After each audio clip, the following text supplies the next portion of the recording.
I need that sports encyclopedia. Where you at, Steve Kim? Got Trent in the cut.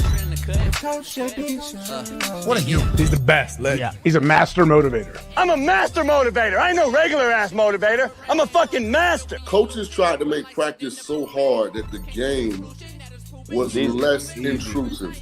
Like they coached you that way. Like people think, well, they were just yelling. No, they were trying to put you under stress and put you in under duress so that when you got in the game, you could mentally handle adversity. If you go through JUCO and you make it out of JUCO, you can make it anywhere. I respect the hell out of you to see that you're doing what you're doing and still doing what you're doing for real, the way you do it, man. From day one, you had the same enthusiasm. You keep the same enthusiasm, and it's fucking contagious. In my opinion, I think Shedeur Sanders is the best deep ball in college football. I don't think Can you just say something nice about Shedeur Sanders? I love talking ball. It's nice to connect with guys that are like-minded and just are real and genuine. And I'll proudly stand up next to you all. God bless America. You said belt to ass, T-Red. You got the belt around you.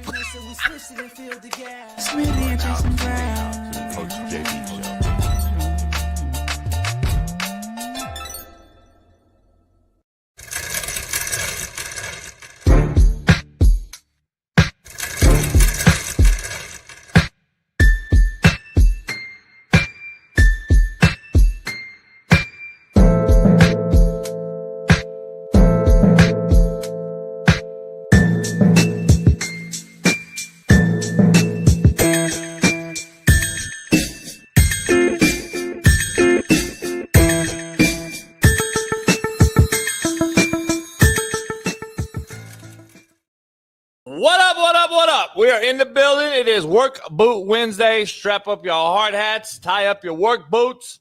We are in the building. Loaded lineup today. Former NFL exec and GM, president, Super Bowl president. Jeff Diamond joins us, Minnesota Viking legend for almost 20-something years. And then obviously assembling a team in Tennessee to take the Titans to the Super Bowl that they came up a yard short in against my Rams. We're going to dive into him. Plus, Jay Paterno, the son of the legendary Joe Paterno, joins us. And maybe we might have another special guest joining us here this morning to give us some updated transfer portal news. So we'll dive into that as well. So, like I said, put on your hard hats and your work boots. It is Work Boot Wednesday, powered by BetUS TV right here on YouTube. So head on over there today as well. And if you want a ticker, go to skyboxsports.com. Use my promo code, Coach JB. Let's dive into it, man. Before we get Smitty in here, I want to just say shame on us. Shame on all of us and all of you idiots on social media for going after a 19-year-old football player who was awarded a White House visit after winning the national championship by the name of Jeremiah Smith, the best wide receiver in football. And he shook President Trump, our sitting president's hand during the ceremony, and he's receiving death threats today on social media because he raised the trophy with the president of the United States. He's being attacked today for going to the event itself and then shaking our fucking president's hands. You got to be shitting me, dog. When I was young, regardless of who our president was, red, blue, left, right, it didn't really matter. Me, the homies, friends, it don't matter. We would have loved to shake the sitting president's hand. It would have been an honor to shake his hand regardless of who he was. We didn't know about politics at 19 years old, by the way. What the fuck are we doing, people? The irony is killing me, though. So don't put the word coward on a thumbnail after the death of a young man, but now attack the same kids y'all call kids. They just kids, coach. Aren't these the same parents you told me that I needed to be concerned about and I was rude to when I put coward on the thumbnail? Isn't this the same parents of a young man? Aren't we? Let me be clear here. So you talk about a parent who have a son in Jeremiah Smith who is taking unwarranted heat on social media. You bitch and moan at me about a thumbnail. Didn't y'all just bitch and moan at me about the thumbnail Monday? and talk about the parents of the Lacey kid and how rude it was of me. How do I think the parents feel? That's what you asked me. How quickly we forget. How do we think the parents of Jeremiah Smith feels today? Make it make sense, man. I fucking love the hypocrisy. At least I'm an asshole and I'm always one. Give me the fucking kudos to tell me I'm at least consistent. You fucking hypocrites on social media are embarrassments. You're a fucking embarrassment to tell this little kid he can't go shake the president's fucking hand that don't know no better. He don't give a fuck about politics. We're going to dive into it, man. But first, let's bring in my main man, Far East Sider, 317. LeBron James hairline having, AR5 defending, Lamar Jackson loving, Caitlin Clark jocking, Fox Sports' very own Big Smitty. Let's dive right into it. What's going on, y'all, man? It's your man, Big Smitty here. Naptown be my city, 317 Far East Side. Stand up. It's live on the West Coast at 6:11 a.m. I've been up for an hour, locked and loaded, while most of y'all was sleeping. At 5 in the morning, I was up getting ready for the show. Got my main man JB right here, Young Bailey in the background. Wouldn't be us though, with people like Keith Smith, Jonathan Kidd, Quinn, Blake Borg, Jazzy Jazz from the A, Real Truth, Isaiah Place, T Mixum, Jared, and Chris DeBono. Man, I'm excited for today. It's Hump Day, it's middle of the week. I'm going to Naptown this weekend, see my family for 2 days. It's gonna be a good week, man. No doubt. Hey, did you ever see a motherfucker get a death threat for shaking the president's hand when Biden was in office? When any president was in office, I've never heard of that happening. This should have not have happened. It shows you. I mean, it's like me, Smitty. It's like me doing and saying something, that's controversial. Like, they just hate me to hate me. They don't care if it's the truth. They don't care. It's just me that said it is the reason they want to come at you. Same with Trump. They hate Trump, and a lot of people do anyway. A lot of people love him, a lot of people hate him. But that's what it is usually in sitting president. But, like, let's be honest. Like, I've never seen where you go at kids for wanting to go to the White House, which is, a lot of us growing up would never turn that down. That's like a dream. That's like where we never could fathom going. Like, especially from the hood to the White House. Oh, shit. We get to go to the White House. Like, it don't matter what kid, white, black, brown. When we were young, we want to go to the White House. That was a big thing. Schools used to take us on field trips, but we could never afford it. Right. We couldn't afford the money to go because we had to pay the school to help to go and shit. We couldn't afford it. So the rich kids went.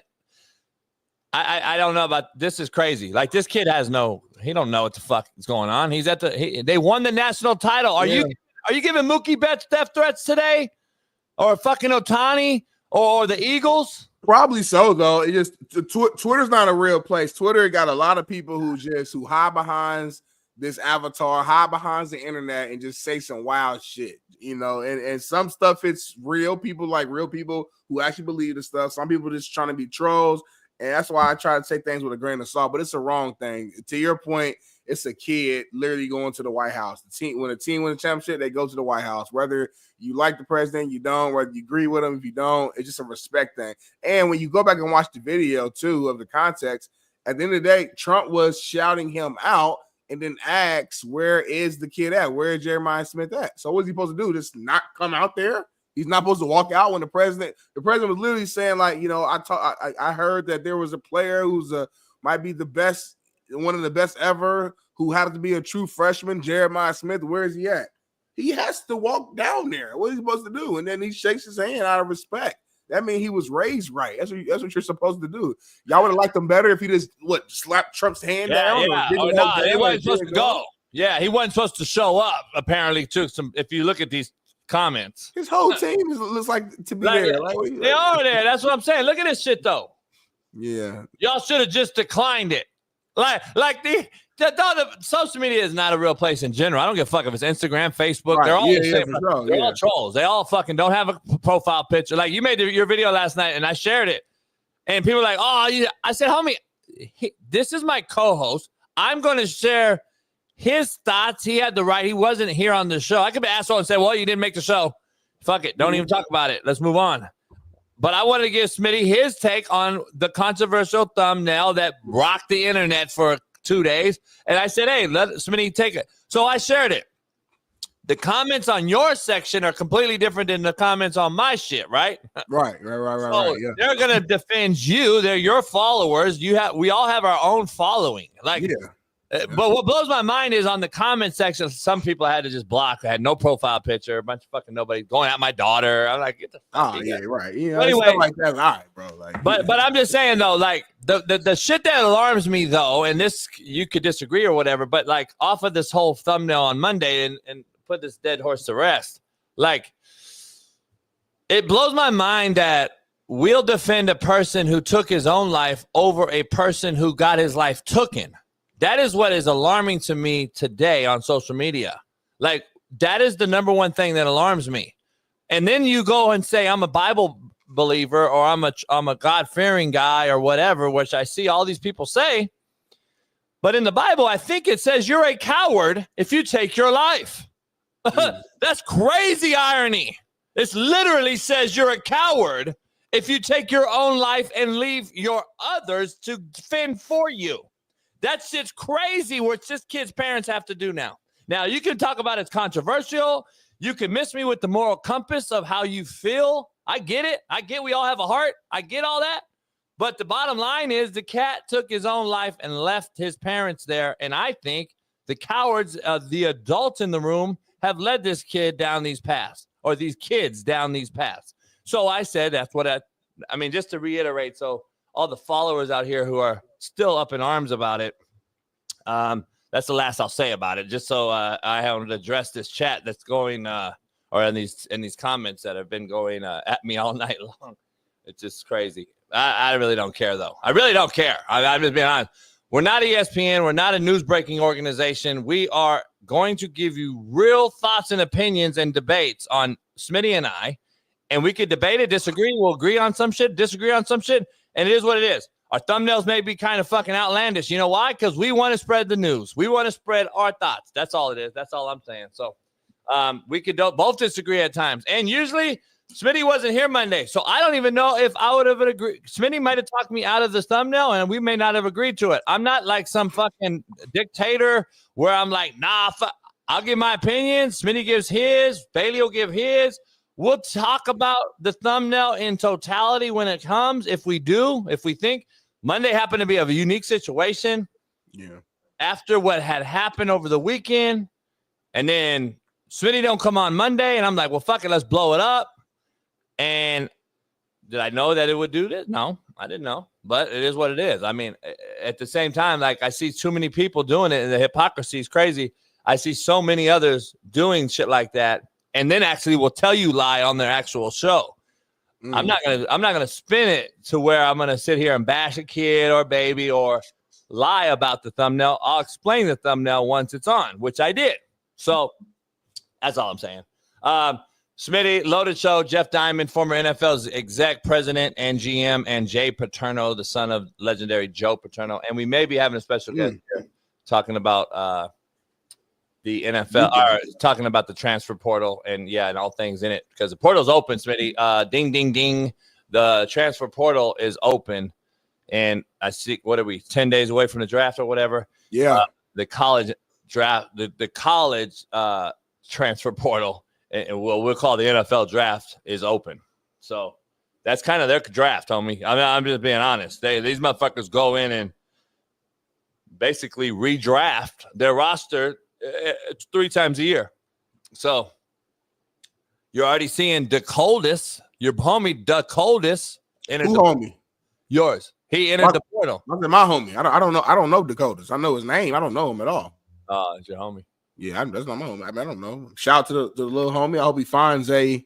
What's his name? Landing spot. It's Dakotas. I can't remember his last name, but it's literally Dakotas. Is the first name. He's Dakotas.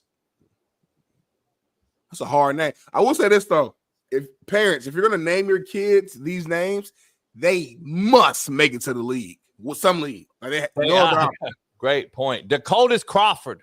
Yeah, Dakotas Crawford. Like, he has no choice but to make it to the league. It's a lot. He has to make millions. Like, yeah, like he can't be in an office like selling insurance. Hey, this is Dakotas Crawford. Can I it just don't work that way. Like, he got to go to the league. Dakotas, is you late again? Like, we'll be down the street or something. Dakotas. Like, Dakotas, is you clocking in late, motherfucker? Get on the goddamn Big Macs. We have a Zoom meeting with all of our execs, and our new member here is on the team. I'm gonna introduce him to you guys. Dakotas Crawford. Everyone clapping up for him. Like, he just, I don't think it works that way. I think he has to go. You imagine Joe Accord introducing Dakotas Crawford as a meteorologist? Oh my God, that would be. Well, crazy. the weather's gonna be Dakotas. It could be hot as fuck, but it could be Dakotas weather we've seen in some time. It could be Dakotas tornado may hit this motherfucker.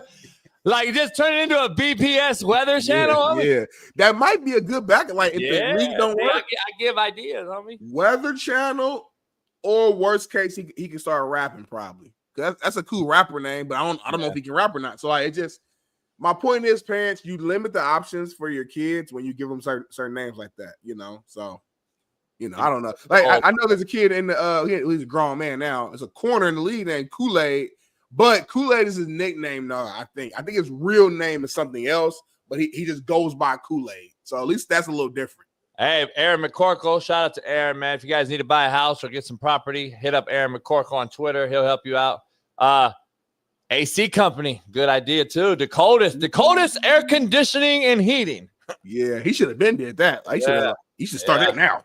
Yeah, he need to do that right now. That's a fucking NIL. NIL, yeah, NIL. I feel like when he first came to he had some NIL deals like correlated to that. Like, I can't remember exactly. I just remember like he came in as a freshman. He had some sort of deal. It might have been related to AC.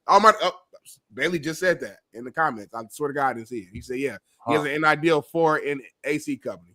I knew he did. So shout out to his forward thinking GMs. I'd come out like some ice cream with sprinkles and had like all kind of different shit. Anything that has to do with like a Dairy Queen item that's just for him. Oh, that'd be fire. Like Georgia Mud Fudge is my favorite thing at Dairy Queen, and it's not on the menu.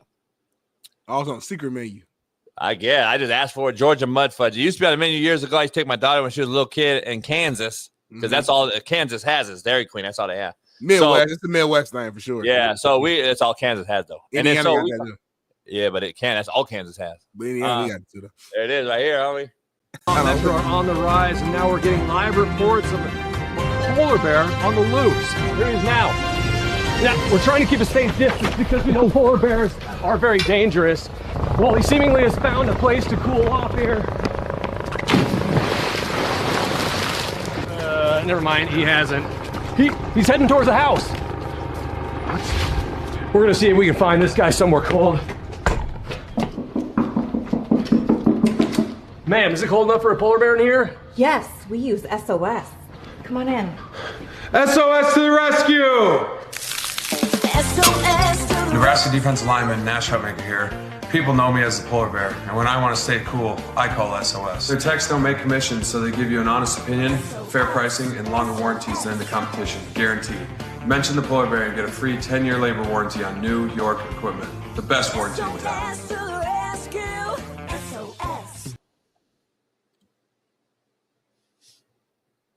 That should kill your YouTube show acting debut. That might be the widest thing I've seen in quite some time. Like that's the widest of WPS. That was so white. That shit way better. Running around. Way better than your short movie. That's better than no personality. That's not even touching my short. My short is a next level. Has like 100,000 views right now. I'm balling on that. This right here though. It was your short video on YouTube. My short video is amazing. Everybody go watch it. No walk-ins. If you haven't watched it, go to YouTube. Type in no walk-ins after this. Nobody's seen it. Big Smitty acting day. Well, not even my debut. I had something else. I did some acting in, but this is my full acting experience. Go in there. Shout out to the homie JJ. No walk-ins. Go watch it. You think that was his dad or brother? Oh, running around with the mic. Gotta be, or somebody. I don't know. That's just not his dad. It's not his dad. Was that Dakota's? Was that Dakota's commercial you ever seen? Nah, Dakota's got one. Don't Dakota's got some, Bailey? Maybe you can try to find it, like, later on, and we can bring it in, like, to go to commercial break. I'm pretty sure he got something. I've seen some before. Let's dive to the quote of the day, Smitty. Get this show started because we got. That was a new mama, though, I think, in the house. But continue. She was. I hit. I'm saying, that was his mama in there. Huh? No, I'm saying that, I think that was his mom in there in the house. Yeah. Yeah, I'll fuck shit out of mama. Let's dive into the quote of the day. I thought she was a sister. The Smitty quote of the day powered by BetUS. BetUS TV, actually. So head on over there. We might leave a little bit. Canada owns Pornhub. Canada owns Pornhub, and they might stop with the tariff. They might, a little bit. might not. I don't watch Pornhub though, so I'm cool. Yeah, you might not be able to watch it anyway. Texas banned it. I ain't watch Pornhub. Like, Pornhub was like my first introduction into porn. Like real I watch it every day. I watch it every day on Twitter. But real porn heads, you don't go to Pornhub. But continue. Where do real heads go? I don't know. I'm not one. How do you know then they don't go to Pornhub then? I heard somebody say it before. Well, I get porn every day on X. Exactly. One thing about it, like, is this a porn site now? Like, I seriously though, like, X is crazy. I go to X right now. It'll say, "Do not open this thread in public. You do not want to see this live." Yeah. I gotta open it though, because like I gotta see what's going on. Nah, that's when your algorithm changes. So you be talking to me about that shit. I don't ever open that shit because me, I got that fucking that I got that. What's that site you use? I got that FA shit. Huh? Is it Reddit or something like that? Don't you use like Reddit? I don't. You told everybody about Reddit. Then you said you could like find people's OnlyFans on Reddit. Yeah, there we go. Hey, Smitty, what's this site? I'm a bet. What? I was not expecting Lucy to throw that out at 6:30 in the morning. Wow, Lucy. I don't understand what's going on. That's a bunch of letters. I'm gonna just tell you this. Don't type that in if you're around people, homie. If you're gonna type that in, go to incognito mode on your phone or your computer. Incognito mode. I'm actually, because Lucy comes off as like this real like good girl, like she likes cheer, has the family, husband, kids, like real adorable, like got good grades, reads books every day, drinks her tea. But in reality, it's a whole other side of Lucy where she gets down. She said XN, like you got to be a vet to know what XNXX is. When I used to watch my videos, I would go to X Videos, which is a really good site. You can get anything you want on X Videos. It's free. You ain't got to pay for nothing like browsers. She went to XNXX. X Videos still out? That's different. Huh? X Videos still out? Yeah, I mean, I think so. I ain't been on there, man. You see so much on Twitter and stuff nowadays. You don't need to really go nowhere else. Look at D Wiz. He over here trying to make sure you get the right site. XNXX. That's how I think you trying to make sure like you got the right information now. Oh, this guy's back. That video's top tier. Shout out to Quentin Cross. Ain't this a sumo wrestler cat? Yeah, but he cool though. Yeah, that's the cat from Replacements. You know what's funny though? And then every chat, you're gonna have a good mixture of like the young people, the freaks, and then of course you got your OGs. Look at OG Vincent, fellas. Quote of the day, let's get into it, man. Quote of the day is not XNXX or whatever. It's not that, and that's not the quote of the day. Quote of the day powered by BetUS TV. The only people I owe my loyalty to are the ones who never made me question theirs. That's the only people I owe my loyalty to, homie. The ones that don't make me question their loyalty. Sorry, that's what it is.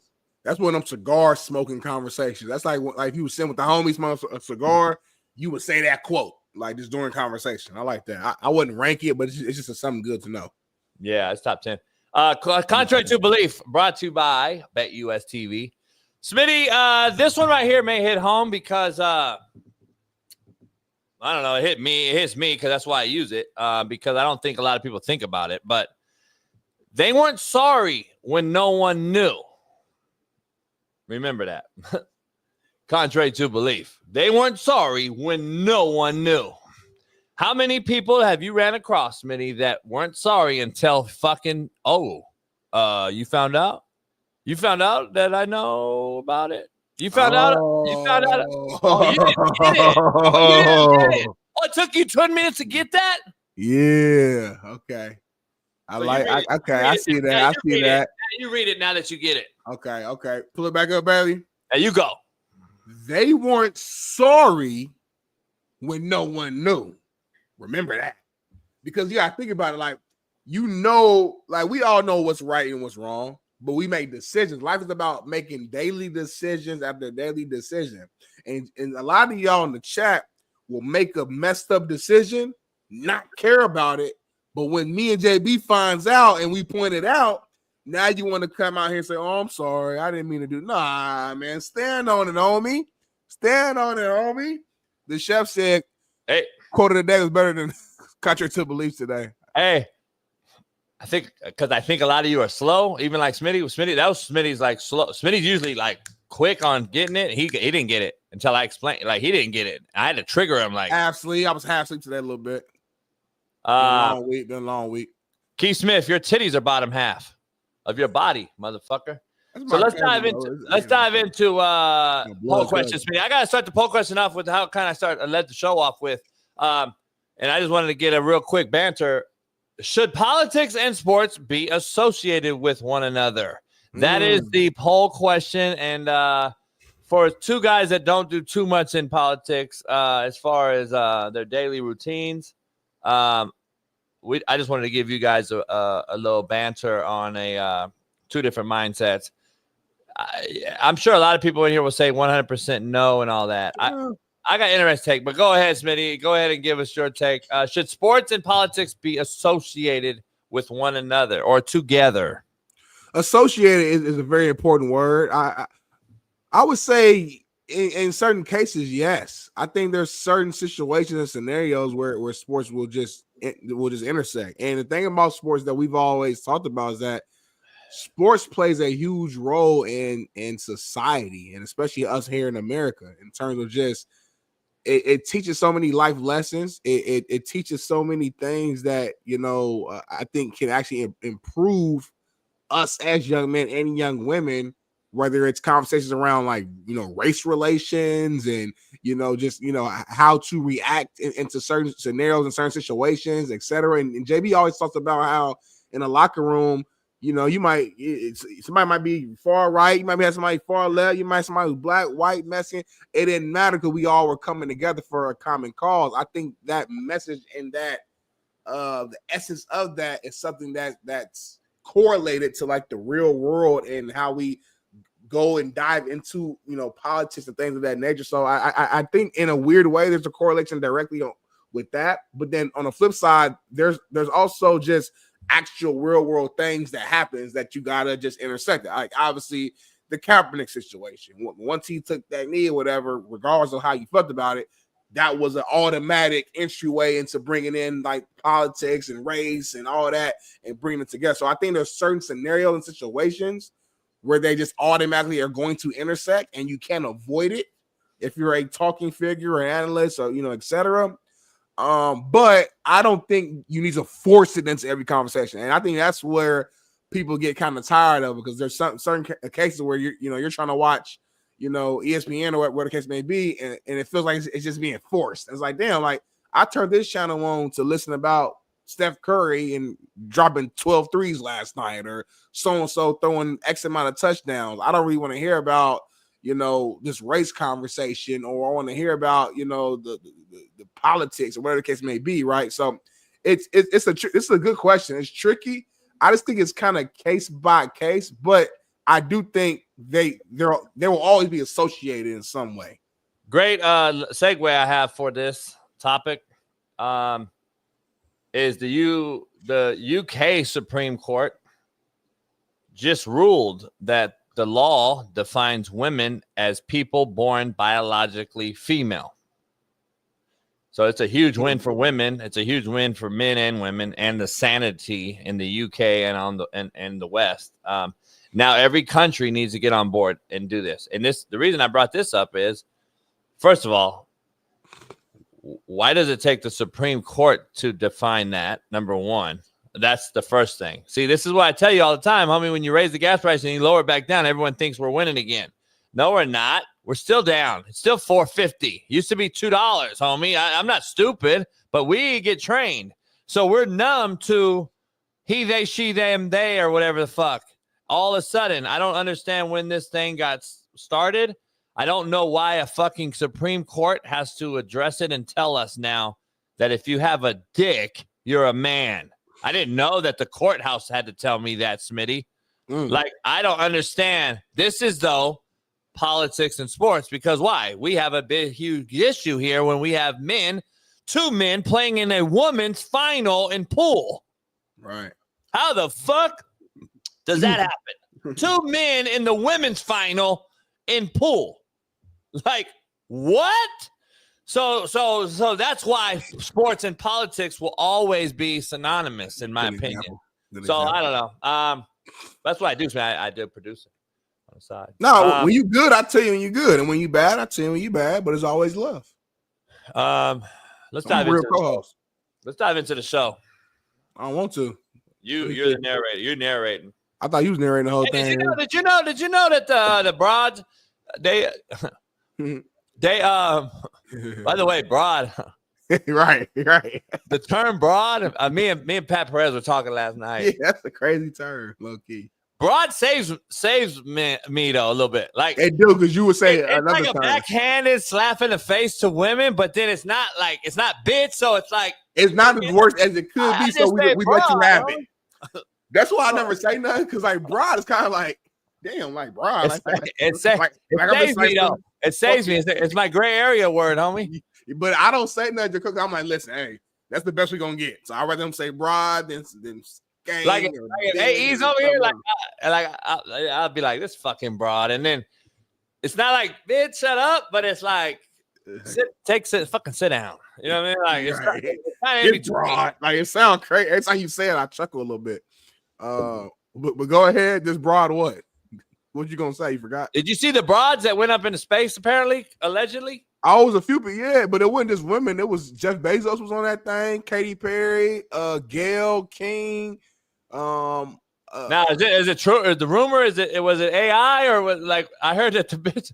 It looked questionable. I heard the broads were fake. It was fake. They was in there doing selfies, homie. I don't know. Anytime America say we go out of space and go to the moon, I give it the side eye, homie, because I don't know if we ever been to the moon. Look at this shit, homie. Then they're saying the patches are super demonic and shit. I ain't even see that piece. Who knows? I don't know.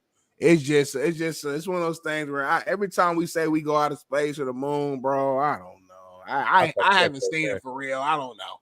I know we just had the people who allegedly was stuck up there for like months, came back, landed in the ocean a couple weeks ago, and we got attacked by dolphins.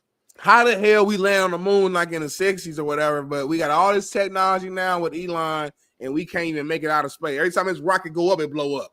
Well, we brought back wolves. Make sense to me, homie. We brought back wolves, homie. We need to chill, honestly. We need to let certain things. We need to just keep fucking with God if you want, homie. Keep fucking with God. You always every time I see some like crazy stuff on Instagram, that's always your response, and I feel you, man. Like it's real shit. Keep fucking with God, homie. Keep fucking with Mother Nature. Have you ever seen the movie The Mist? I've asked you that before. If you get bored one day, The Mist, watch it one day. Yeah, the shit that come under the doors and all that. They stuck in a warehouse. I think, yeah, okay. Yeah, that shit was weak as fuck. That was it was produced kind of like your first movie. Nah, my first movie's fire, homie. It was real low level though. Produced. This is fire. Look at this, homie. This is probably worse than the SOS air conditioning. But this ain't a movie. This is a short film, homie. Good I storyline. get it. That's how The Mist was.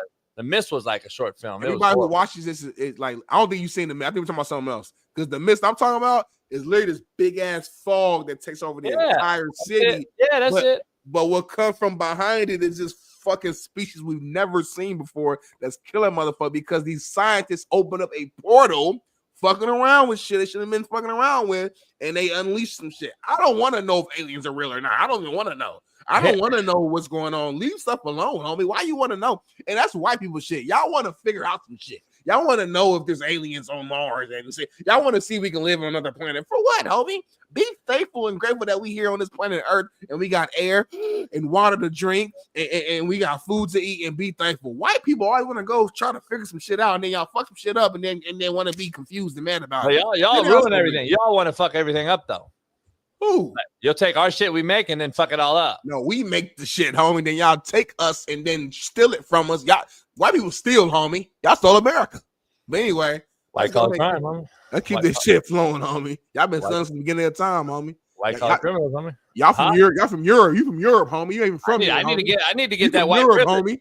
You got black privilege, homie. Now you European, homie. I want white privilege, homie. I need some white privilege, homie. Go to Europe. Shit, I want to get a Bitcoin or whatever that shit is. I want to do the Hawk to a Bits coin. I want to get the Hawk to a Bits coin money, homie. I want to get the big titty walker. Let's segregate, homie. Walking around with titties Let's out. segregate again. By the way, she hasn't hit one fucking bet, but everybody follow her because she had titties out. Like, I don't know, that one broad that just walked around with the titties out. She got a baby on the way, bro. Leave her alone. She got a dude and a baby. She's got a baby on the way. The walk titty walker? She might have already had the baby, yeah. Really? She was super pregnant, yeah. Super pregnant. Super pregnant. Last time I saw her, she was super pregnant. So, like, she probably had the baby. You got to be super pregnant to get past them titties. I'm gonna keep the shit flowing and look at the A block here.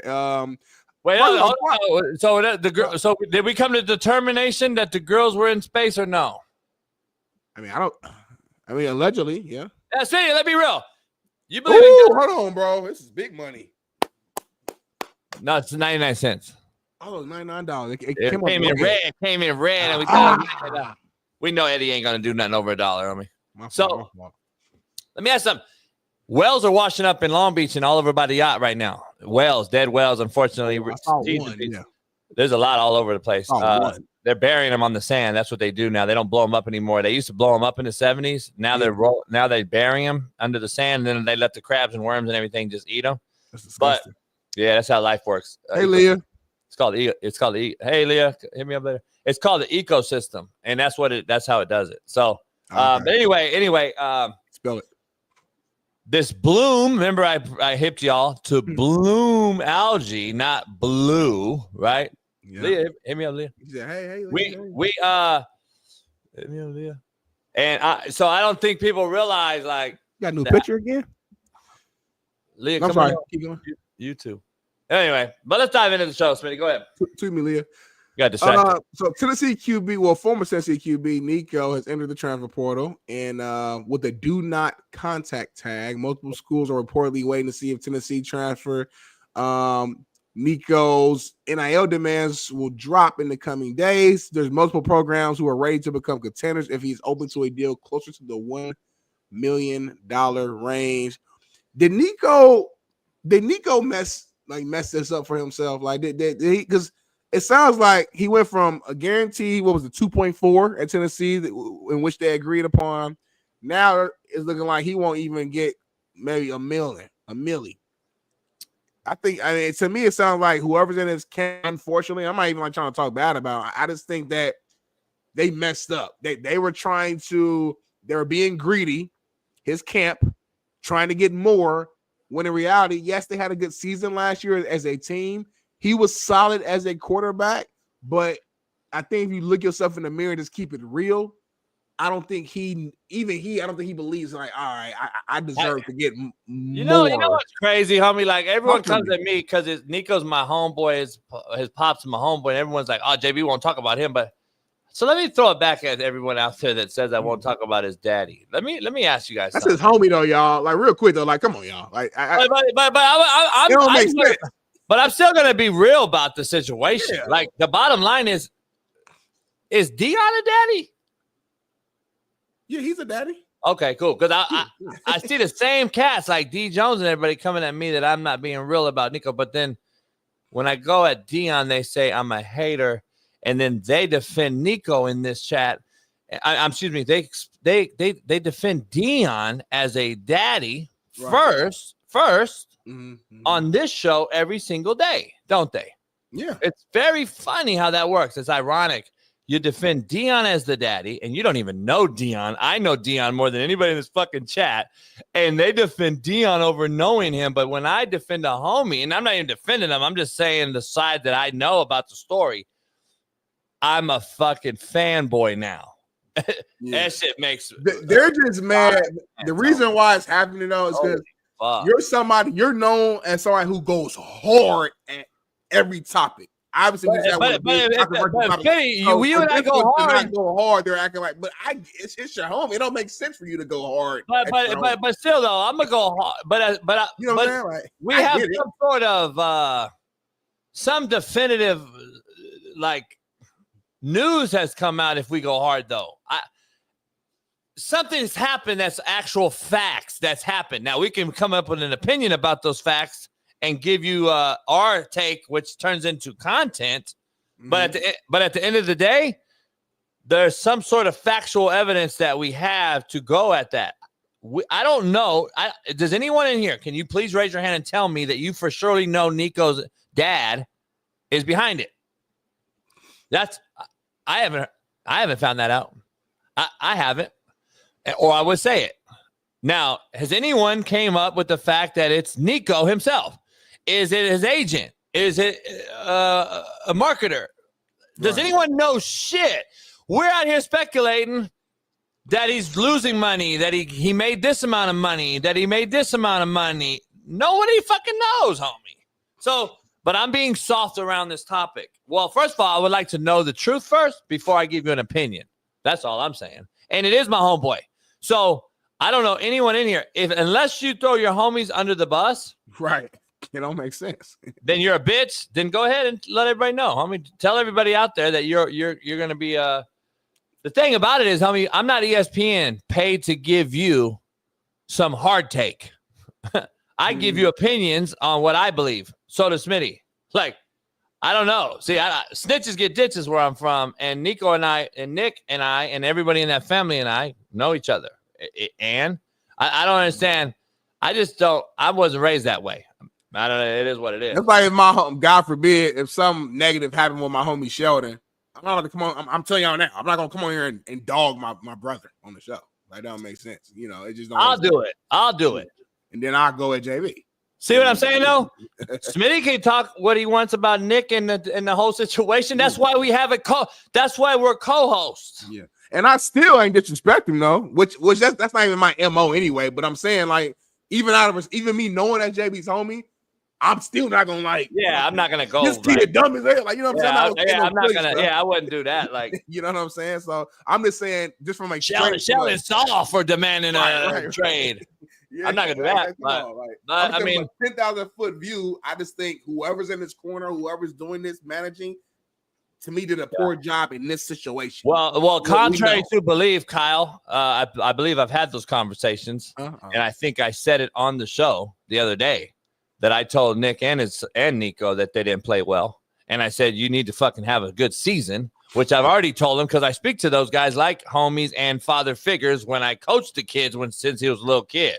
Yeah. So just so we're clear, real quick, like, yeah. Hey, dog, you need to fucking ball out. I don't know what the fuck you're doing. Guess who else I told that to? DJ. Oh, and by the way, I'm going to get DJ and his pops, Big Dave and Yona, my boy, Dave's brother, DJ's uncle, on the show. By the way, update real quick. This Friday, we got the legendary baseball skipper, Bobby Valentine, on the show. And so we'll have Bobby Valentine on the show. Legendary fucking, you name it, Mets. I mean, he's been everywhere. And then we're gonna have and we're also gonna have Spencer Rattler, quarterback, possibly New Orleans Saints. Yeah. So we're gonna have him on. Talk to him yesterday on the phone for a minute. So we'll have Spencer on, and we'll talk about what he thinks, what they're going to do, or is he the guy? We're going to talk about that. So we got a lot of things going on this show, the best show, the realest show on planet Earth. All right, Smitty, let's dive into this thing. You already asked a question. No contact tag. I'm so confused on this portal, homie. Well, the do not contact tag. So you enter the portal and say, do not contact me. That don't make sense. Well, according to everyone I know that knows about this shit in and out, and I know when I was leaving college football and I had access to the portal, I still actually have access to the portal. But basically, you have to enter the portal to move. So you can put a do not contact tag on me. That means I already have negotiations underway, or I got monies being offered, or whatever. So... But why not want more money potentially offered from other schools? You know what I'm saying? Like, ain't that limiting? Yeah, that big school's already. The big school's already. Oh, they just already. Or he's already. You know what I'm saying? He's already. Ball State's not coming with the bigger bag. I mean, who knows? Like, if me and David Letterman donate some money, we might have enough bag for Nico. Like, you don't know that. David Letterman dead, ain't he? No, he's not. He's still out here interviewing on Netflix. Very healthy. He comes back to the school. I mean, he's a legend. Allegedly, there's allegedly stories out there. Allegedly, Travis Hunter said he's going to retire if he don't play both ways.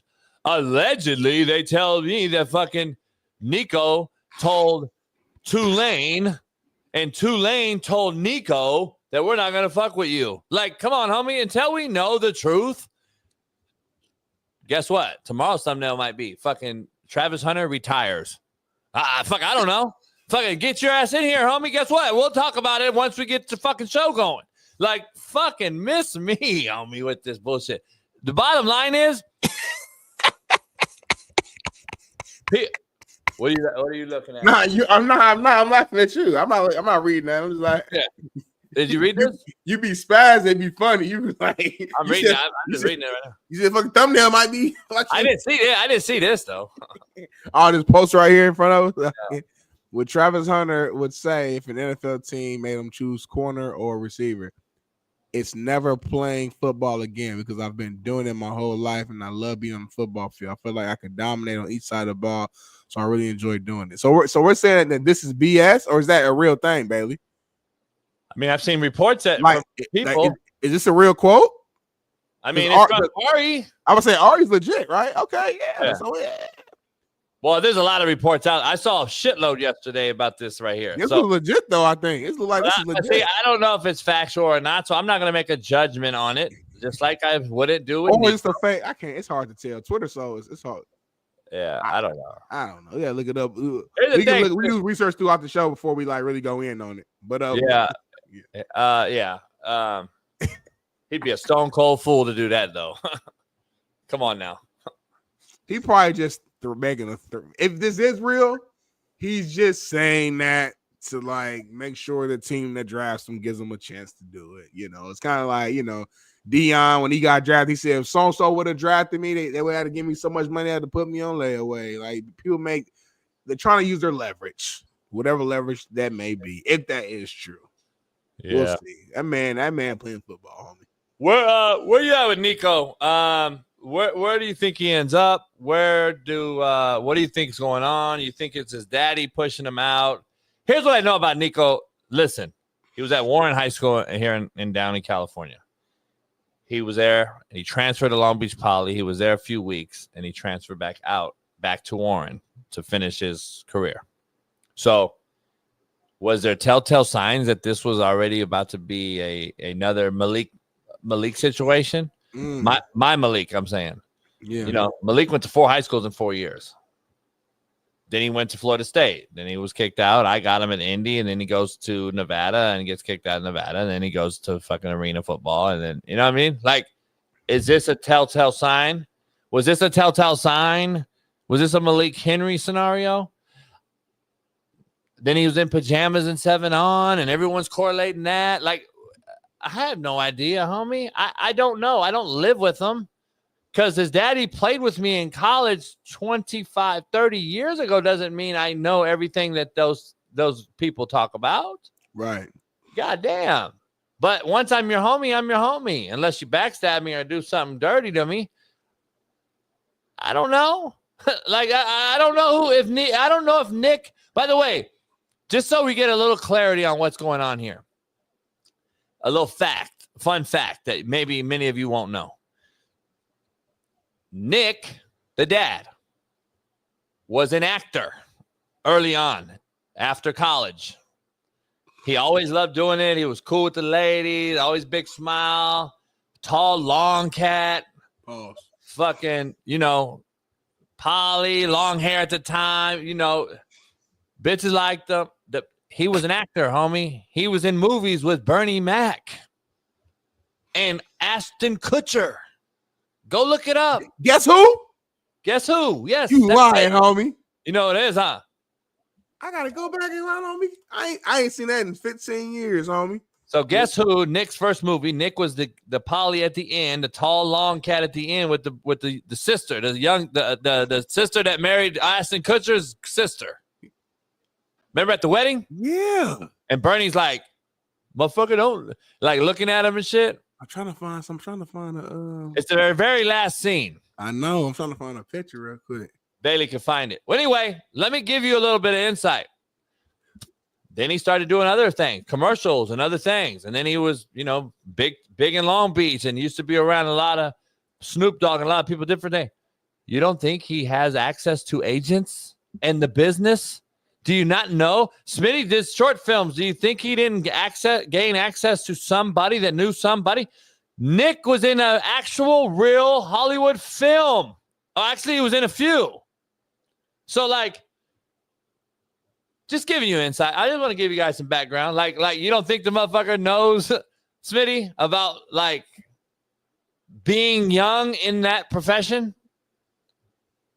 That's industry shit, homie. It is what it is. Homie. Industry stuff, homie. Anyway. Yeah, that's Nick. Go check him out at the end of the movie. 6'7", big 6'7". That's a pretty big movie, y'all. Pretty big movie to be a part of that. So, hey, Nick caught a lot of touchdowns for me. Tight end. Then he went over and played D-end as well. Really? So, yeah. I was a dog at D-line. Yeah, so. Shout out to them, though. But on a serious note, I wish the best for him. I just hope that whether it's his pops, his agent, all of them, whatever, whoever's involved, man, just listen. Don't get as much money as you can to an extent, though, right? Like, what I mean by that is, if you have a school that's offering you or that's already committed $2.some million for you to be the starter at college, and you're already a 5-star whatever QB, you just had a good season, led this team to the playoffs, you're putting yourself in position to probably be a top draft pick if you just stay put, and you're gonna make way more money than at the next level. Just chill. Like, at some point, it's like, all right. But Smitty, that's what these cats are doing, homie. These cats are all chasing this bag. It's already the cat is out the bag. But I understand it. If I'm making like $300,000 at Western Kentucky, I ball out, and then now Bama wants to offer me 1.5 mil. Come on now, common sense, go. But I'm at Tennessee. I'm already playing big time school, big time football, just in the playoffs. I got 2.4 mil. And again, that's on top of the reports. I don't know what was allowed, what was true. When he first committed there, people were talking about he got 8 mil, and so I don't even know what the. That's what I'm saying. We don't know no fact. That's what I'm saying. Listen. So it's like, come on, homie. Like, you making a lot of damn money to play for big time school, allegedly. Yeah. Keep this thing rolling. Hey, by the way, another fun fact. Yeah. Nick got heavy and big. Because in college, he snapped his fucking femur in half in a game. And he snapped his shit out of compound fracture. And he never really recovered from that injury. And then he went on and he got a scholarship. But then he never really recovered. And then it cost him. And later on in life, he got heavier. But that was a gruesome injury that we had playing together. So I'm just giving you a little fun fact on that, too. Well, let me ask you this thing real quick. To that point, why did you get heavier? What happened to you? Did you tear your femur? Did you... I lost 6 pounds this week already. Okay, but it sounded like what you said earlier. Like, if gas prices was $6, now they're $4. You're not gonna fool me. It used to be $2. You used to be fucking $2.05 solid and lean. Now you're $2.55. I was $2.05 like a freshman. I was like $2.05 as a freshman. But when I actually played in college and professionally, I was still $2.40 on me. But you was solid though, lean. Yeah, I had 6-pack and shit. I know. That's what I'm saying. Like, did you tear your femur? Did you mess your ankle up? I had so many bitches on me. It was crazy. Did you crack your patella? I don't wake up no more with like a hard on. That's old age and liquor. I told you that. Nah, it's actually, I think it's low T. Low T for you. Yeah, my shit wake up this morning. I'm wide awake. Yeah. That's how I know I'm up. Yeah, you 20. There's a difference. I remember that. Yeah, I did. My shit. When I was a kid, but I had no issues though. I had no issues. When I was a kid, and I was going down the hallway. It is a flex, D Jones. It is a flex because when you had as much pussy as me, it's an absolute flex, D Jones. You're micro though, homie. You don't understand. I've had more pussy than the law allow. I've had more pussy for the whole chat combined, plus the broads in there. Nah, that's a bar. I'm blurry, you blurry as fuck, homie. Don't move. Don't say nothing. Don't say nothing. Don't move. When's Jeff on Bailey? At 7 or 7:30? Okay, cool. Let's do that then. You blurry as fuck, homie. It might reset at some point. Yeah. JB, motherfuckers who really get it don't talk like you. Ooh-wee. Oh, you talking about pussy? He's a monk cat. Oh, yeah. Not really. That's a false. That's cap. Is that what it is? Cap. Your camera's bootleg, homie. Can I give you one of these? You gave me this camera, homie. No, can I give you one of these ones, though? Yeah, drop it off the room. I'm not dropping it off, though. Well.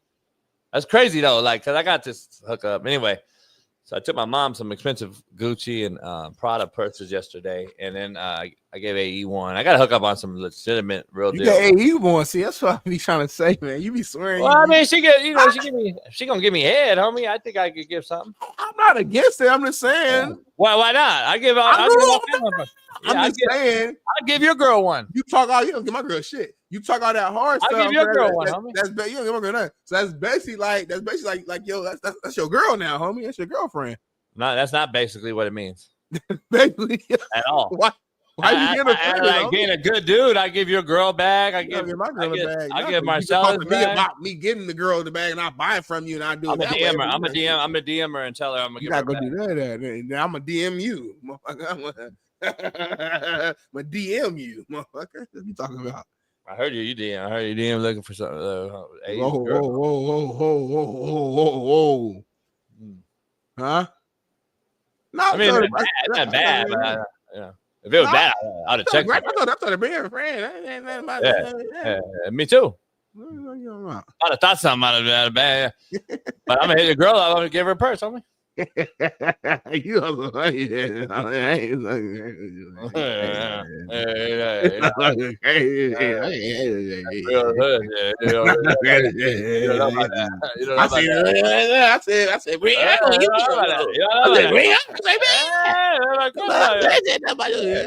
don't even know about this shit. Let's do a quick commercial break, though. My camera messed up.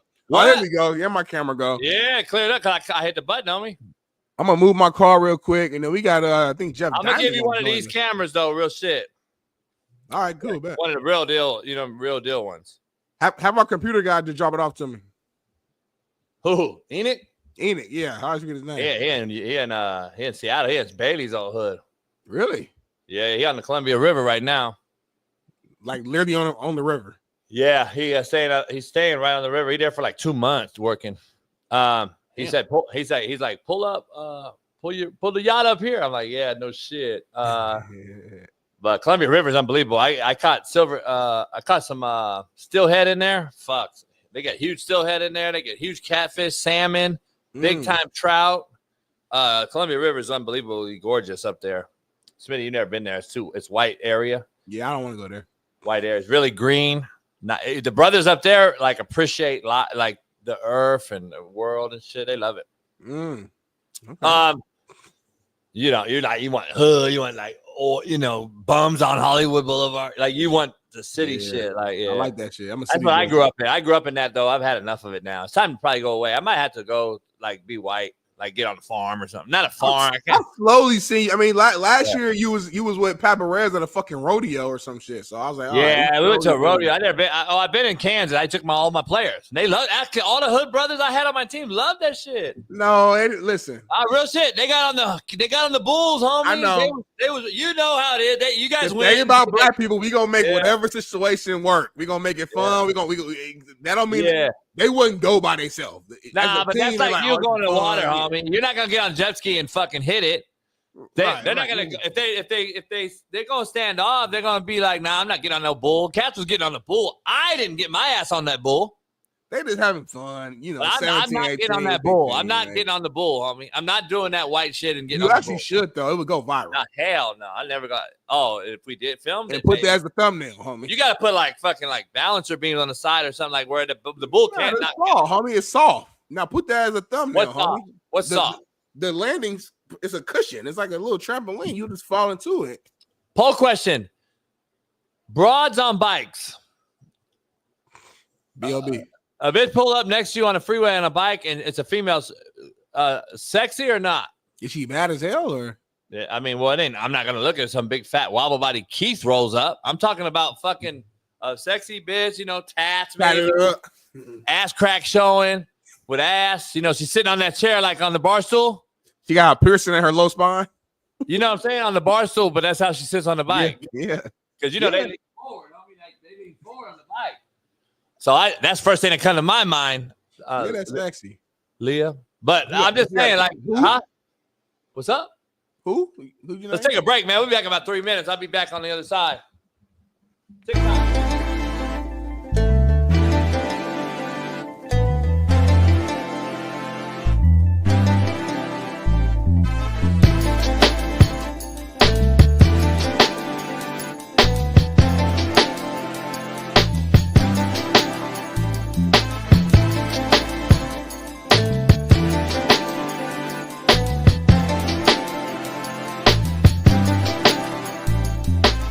Los Angeles Sparks WNBA team, Smitty, says we're looking for a few good men. They want male practice players for the 2025 season. Do you have what it takes, Smitty? Well, listen, to answer your question, I do have what it takes, but I will not be participating because I don't have the time to do so. But they do have tryouts. They are having tryouts on LA folks. Saturday, April 12th, here in a couple weeks, really a month away, from 10 to 12 p.m. at El Camino College. Shout out to El Camino. My brother Drew Jack played at El Camino. And listen, this is something where if you follow WNBA, if you ever talk to any WNBA players, this is something that they do all the time, every year. I think most teams, even college teams, some of the good collegiate teams, they'll have some males come in, got some student athletes who maybe played basketball in high school but wasn't good enough to play at the next level. That they'll have them come in to help them, play more like at a physical level, to just kind of be like the scout team, so to speak, to have those others to where you're getting those real reps. And it's a situation where, hey, if you're able to go against men and be able to succeed against them, then when you go through the games, you would hope it make it a little easier when you're going against other women. Like the goal of any practice is to make your practice extremely hard so the games are easier. I know all my successful teams, our practices were hard as hell. High school at Warren Central, first couple of years at Ball State, and then when game day got there, I was like, shoot, we didn't do everything, we didn't prepare it. So this is what they're doing. They want to make sure they're competing at the highest level. They want to create a physical environment, physical team. And this is what they do. Like, this is a regular thing, Jason. I know this is rare to you because you're finally putting your eye to the sport. This is a normal thing. Every lady in the chat who watches the sport, every man in the chat who watches the sport, y'all know I'm right. So I love it. I love it.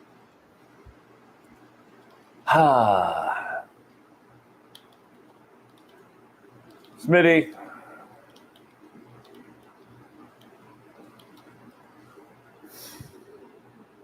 T's and P's, man. I want to show up. I think we should film it. I think that's the get us over the hump viral clip. That's the moment. I want to show up. Because it's a mockery.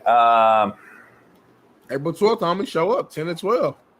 Don't go on the boat. Go to El Camino. Bring your basketball shorts from the 80s and put your goggles on and go out there and do your thing. And you're going to get worked. You're going to get worked. That's the funny thing. Because you ain't did no workout in years. So you out of shape. 2 times up and down the court. It's a wrap. I love it. Listen, why are you upset? Wasn't you and Shaun King the same people who were upset when we what was it? It was a girls flag football we showed. It was a clip.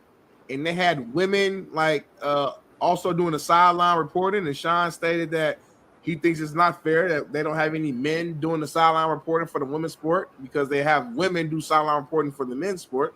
So this is kind of that same breath, right? They're hiring men to come in and be able to help this team improve throughout the season, become practice players, become scout team players. They're providing job opportunities for men. And it's allowing the women to get better. I don't understand. It's a win-win for all parties, homie. The men ain't trying out for the actual team. It's just practice, homie. Meanwhile, this happened.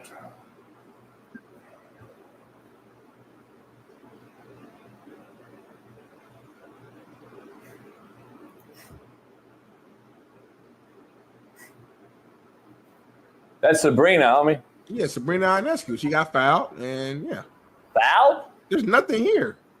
She got fouled? It's a blocking foul. That's a blocking That's foul. That's what you take out of that. Yeah. You don't take that Lil Wong, 15-year-old Asian boy, cut her off to the spot.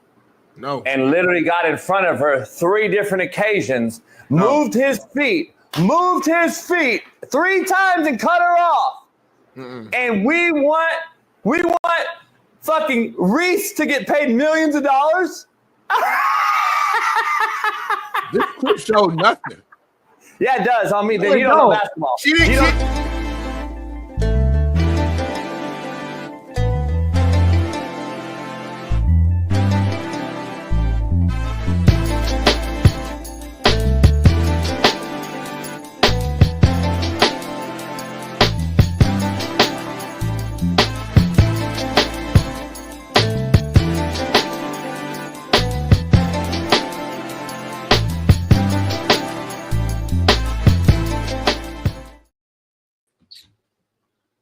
Yeah, we're in the building. Hold on 1 second.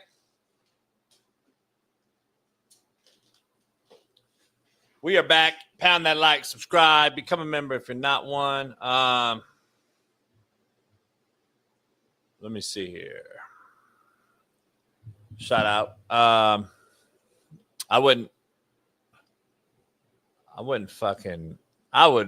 dog a WNBA player. Shit. I just use my left hand, homie. I would dog a WNBA player right now. 49, out of shape, off 50 yak and 6-7 sticks.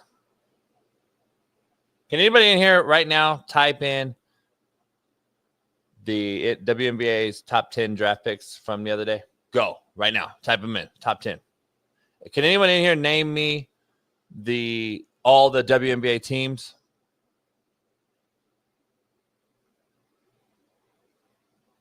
I'm waiting. Can you guys name me the head coaches for all the teams? Who's the head coach for the LA Sparks right now? Go.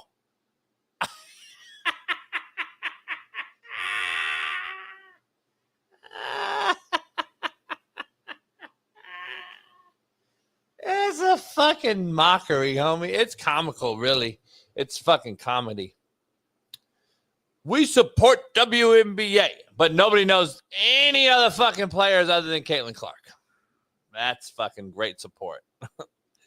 Everybody knows the UConn broad that got picked first. That's it. Nobody else knows. Anybody else know the other picks? Oh, homie. You got the hypocrisy kills me, dog. It really do. Like, you get mad at me, though. You get mad at me.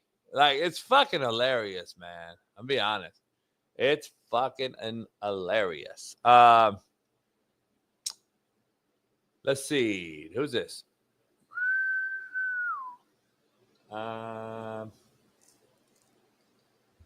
Bailey, did you see the email from Mr. Diamond? He said he didn't get a link yet. Diamonds are forever. Hey, Smitty, can you name me the top 10 draft picks real quick? WNBA draft? Go. Number 1 through 10, go right now. No, Google it. Just tell me. How are you doing? No, you meant of this year, or you meant like yesterday, 2 days ago. Don't ask no more questions. Give me the top 10 WNBA picks right now. Go. Don't give me no fuck. You already Googled it. No, but anyway, why would I Google it? All right. Put your hands up. Put your hands up. All right. Put your hands up. Let me ask you another question, since I know you can't Google this. Can you name me the WNBA teams? All of them. Go. Every single team? Yeah, homie. All right, let me go. Indiana Fever, of course. Of course, that's it. So that's all you know. LA Sports. Just stop. All right. So Dallas then, Wings, Seattle Storm, Washington Mystics. Let me ask you one more thing. Can you name me the coaches? Can you name me the coaches real quick for those teams? Who's the LA Sparks head coach right now? I don't know. Crazy.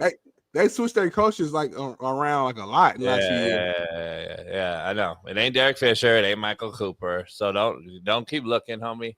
It's a broad from Utah. She was the head coach at Utah. Did you watch any Utah games last year? Or Utah play like BYU or anything? Women's? So you know how I don't watch Utah. You know how good of a coach she is? You're not good of a coach. I watched a lot of the college women's basketball show. And I know Paige Beckers went #1 though to Dallas Wing. That's gonna be another white girl. Shout out. Another white girl dominating WNBA. Was it Enrique Ogunbowale pairing her with I think they're teammates. Pairing her with Paige Beckers gonna be crazy. Let me make sure did she get traded? Let me see. Yep, she's still there. Enrique, Enrique with Paige Beckers on the same team. Yeah, you're looking up a lot. Be contenders. You're looking up a lot of shit. No, I want to confirm what I already knew. WNBA for endorsing WNBA. You sure looking up a lot of shit. I confirmed what I already knew. Yeah, it's crazy. It's funny though that I'm the asshole, but yo, like, kudos. Henry Van Leet is back with Angel Reese. That's kind of cool. That's crazy though when I bring up like all the shit and then nobody's at the game, nobody knows the players, nobody knows the teams, nobody knows the players. I've been to a WNBA game. Nothing about the WNBA. I'm taking you with me this year too. I don't get how you defend it still, though. I'm taking you with me this year too. Like you've literally failed every question I had and still defended. Homegirl Monique Billings, WNBA star, who I've had on my podcast. Who's written a book. Look, man, done a lot of cool things. Drew Pearson on. Drew Pearson yesterday, homie. I had Drew Pearson on. He's not my homeboy. So anyway, shout out to my homegirl who hooked me up. Yeah, you don't even know her. You don't even know her. She was on the Sparks. I came out. You had her on the show, homie. Doesn't mean I had floor seats. That's the BPS. Let's be real. Let's be real here. That's the homie. She hooked me up with the ticket link. What are you talking about? I'm just saying. But I'm just giving you content. We grew up this way. This is how we do. Oh man! Oh yeah, the little Freddie, that's the homie over there off of blah, blah, blah. Oh hell yeah! And then you see him, and it's like, oh, what's up, man? Like you barely just met him for the first time, but you was telling the homies that's the homie because you've met him one time. That's BPS, homie. And we all grew up that way. We grew up that way. We do that. We do that. You do that all the time. We do that all the time. One thing you do on this show, like hut. Whenever we have a guest on here, hut. You often say, "Yeah, I spoke to so and so, and he told me to tell you." He said, "Hey, I know." I do a lot of that troll. A lot of that. I know troll. Inside they didn't really say that. Yeah, a lot of it. You're just being like kind and just like you know that person wouldn't mind if you said that. So you just say it just to kind of be respectful. So I be catching stuff. But staying on this topic, man, WNBA. WNBA star Angel Reese was told that she should be making money similar to LeBron James. Oh, fuck, right here. This can we? Are we going to talk about this? Are we really going to do this? They want to do it. Check it out. Video. Us getting paid our worth. Period. Like, yeah. Because you're doing exactly what LeBron is doing. So, Angel Reese, what's going on? I ain't got the money for it just yet, but it's coming. It's coming. Is it? I don't understand. It's a lot. It's a lot that goes into it, but it's coming. Trust me, it's coming. First of all, shout out to Angel Reese. She laughed even when Shaun said it. Shaun, don't defend it, homie. Don't defend it. I'm not defending. Angel didn't do nothing wrong. Angel didn't do anything wrong. Shaun, who is you call her rap. For reality TV star, whatever you want to call her. Did you say a rat? She's famous for she was dating Blueface. Who's Did from you say out she's here. a rat? No, I said rapper or reality. No, you're right. Hood rat. She's a hood rat. She's famous for. She's a hood rat. You're right. Very public relationship with Blueface. She got a tattoo on her face for Blueface, who's locked up right now in LA County right now. Who's a rapper who's from out here? You probably know Blueface because he played quarterback. I don't know Blueface. He's a fucking nobody, by the way. You probably know Blueface because he played quarterback. I don't do Blueface. Quarterback out here locally at Cameron High School. He went to. You know Rico. You know Rico. He had on the show. He's a known crip, though. I know that out here. You know Rico had him on the show. You know Rico coached him. Okay, I bet he did. Yeah, but he's another. I heard he was a good quarterback though, but then he went the street route and not really. He's a Don't crip, believe I think all that stuff. He fight people all the time, whatever. Yeah. Anyway, I'm giving the viewers context of who she is because other than that, you wouldn't know who she is. She got a tattoo of him on his face, didn't she? I think they were doing a lot of wild shit. Yeah, they were fighting. She was hitting him. He was hitting her. Yeah, toss around. Her family pulled up on him. He literally fought. I seen video. He literally fought like the whole family by himself. Yeah.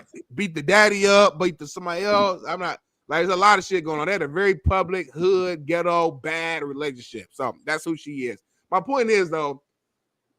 This is I know a lot of truth about the kid. Trust me. I'm sure you do. I don't know. I'm saying he's an actor, good actor. Yeah, but I will say he do be out here fighting motherfuckers. Though I will, So does that. What's that dude's name? The fat dude. Fuck. The fat dude. Yeah, the one that another one of these motherfuckers. What's his name? Is he fat for real? The fat cat. Remember that he was big for a minute. I think he's in jail too. Damn. Social media really be putting these cats in jail. They that dumb, homie. What's his name? The Fat Mac or some shit or. I know something about Crip Mac. Crip Mac, yeah. Oh yeah, he's got hands too, right? It beat my ass. Well, I've never seen him. All I'm saying is I've seen video of your boy not turning down fades. I'm not saying he's some tough guy. I don't know his history at all. I'm just saying I've seen him. Like Jake the Plumber or whatever, like Jake the Plumber or whatever the fuck his name Aaron is. the Plumber, yeah. Adam 22 and all them, yeah. Adam 22, he not fighting nobody. The Plumber's the one fighting. Hey, anyway, D Jones, by the way, the cat that was on the show yesterday, you should ask Whack about him because that's exactly how it goes too. It doesn't go the other way. Just you can marinate on that. You know what? One day I might talk. Like I don't really know what the fuck's going on to your OG behind the scenes one day. Well, he probably won't tell me nothing, but I do be just out of curiosity of how this shit works. I'd be curious of like how certain shit is allowed within the structure and how certain shit ain't. Because it's been a lot. I'm gonna say this. It's been a lot of this talking publicly lately, and I'm like, damn. Like, you think Rico's getting on here and telling you a fucking real life story? Not on a podcast. That's why I said behind the scenes, just us smoking a cigar. And he probably still wants to because I'm not qualified. You know. I'm just curious of why certain stuff, like, why be talking about a lot of stuff on the podcast. But homie, like, they all do. They self-incriminate themselves. Y'all got structure. Ain't nothing. It don't seem to be like no quote unquote discipline or nothing like that. Like, it seems like it's just cool now. Everybody's talking about stuff now. I don't think like these cats in the chat. These cats in the chat like are unbelievable. Mr. Normal, who is absolute nobody. Great profile picture. Here's the thing. They act like I haven't seen these dudes scrapping.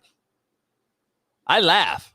Me and my homies laugh. I don't think you realize. Like, it's okay though. It's okay. But I bet you wouldn't. Why you be talking like you a UFC fighter or some shit? I'm not saying you can't fight. You probably can't fight. I'm just saying I don't need to brag. Like your ass just got the hands we ain't never seen. Like you got. Well, hey, guess what? Guess what? Hey, guess what? Nobody's trying to Tyson in this motherfucker. Hey, but guess what? Nobody's trying to find out. I'm kind of curious. Like, that's funny. That's the funny part. That's the funny part. Well, see that the thing is, you don't want to find out though. You're like you Mike Mayweather, homie. Like you. No, it's not even about that. It's not even about. It's a whole nother thing. It starts up here. It's between the ears first. If you don't have it between the ears, it don't matter. You can face fucking Bruce Lee around this motherfucker. If you got it between the ears, motherfucker. Who just passed away? The OG. Motherfucker George Foreman. Motherfucker. Muhammad Foreman, George Ali, and this motherfucker. Anyway, long story short, this video ain't nothing to be. People getting all riled up. Social media is such a weird place. Some stuff I love it. Some stuff I hate it. This is one of the examples of why I hate it. We get riled up over a girl who knows nothing about sports, nothing about WNBA, nothing. She's on here getting interviewed, and she's literally ignorant. And I'm not saying literally having no knowledge of how the game works. Only thing she sees talking about Chris Shaun. Look who the sponsors are. Look who the sponsors are. Is that Angel is a WNBA player. But look who the sponsors are. She's thinking, why don't you get paid with the NBA guys get paid? She don't know nothing else. She don't know no context. She don't know how many people come into the game. She don't know nothing. She just looking at you WNBA, NBA, get paid the same. Here's the thing, though. It's nothing even get like riled up about. But you see you see the problem though. Now if Angel would have said I should get paid what LeBron get paid, then that's something to talk about. This is but not these cats be getting major sponsors, homie. That's my point. This is Angel's podcast. It's not Krishan's podcast. I get it. But what I'm saying of course is, she don't get the sponsor. She's Angel Reese. Yeah, I know, but she's horrible. Like I'm just saying, that's like your opinion. That's your we opinion. really annoying. Like this is bro, a woman's show. It's not for us.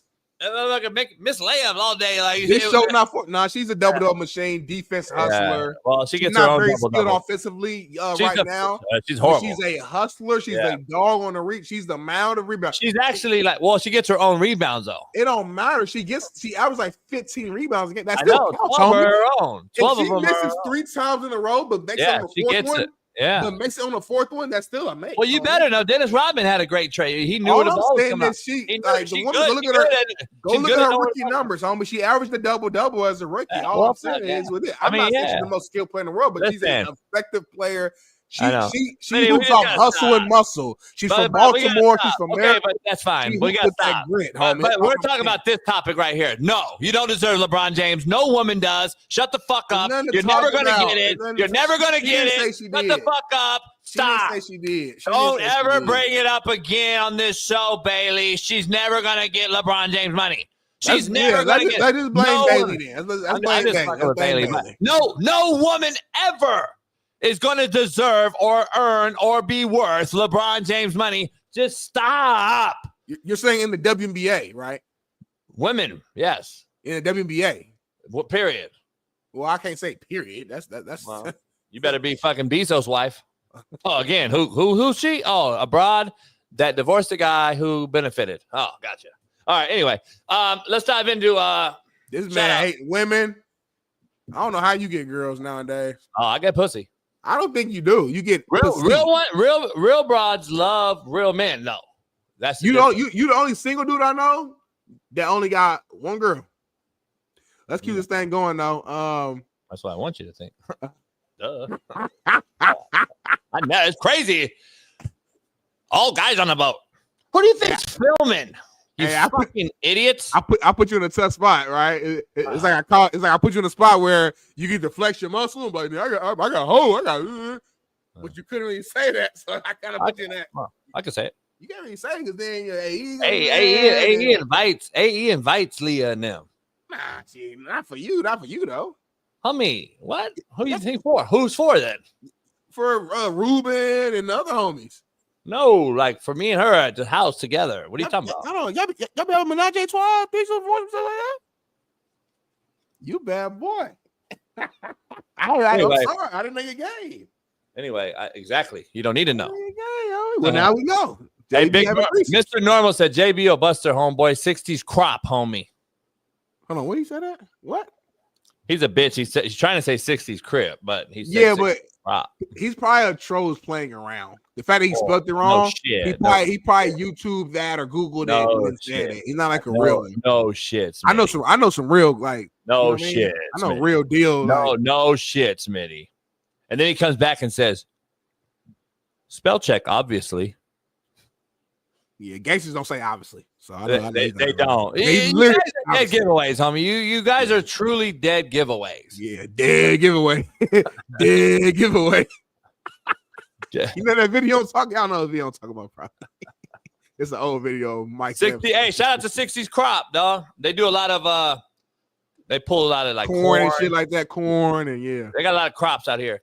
You know, they got a lot of shit. That's crazy. You can find them. You can find them too in the hood or anywhere. He trolled himself, homie. I know real deal on blues on that side. Yeah, I don't know any 60s, and I know a shitload of 60s. I don't know any of them that'll be on YouTube right now talking. Not any of them. So, but 60s crop on mine. They wouldn't say obviously. And they would never say obviously. Darius, you see that Darius? My homie Darius funny as hell, man. Shout out to D Conaway, man.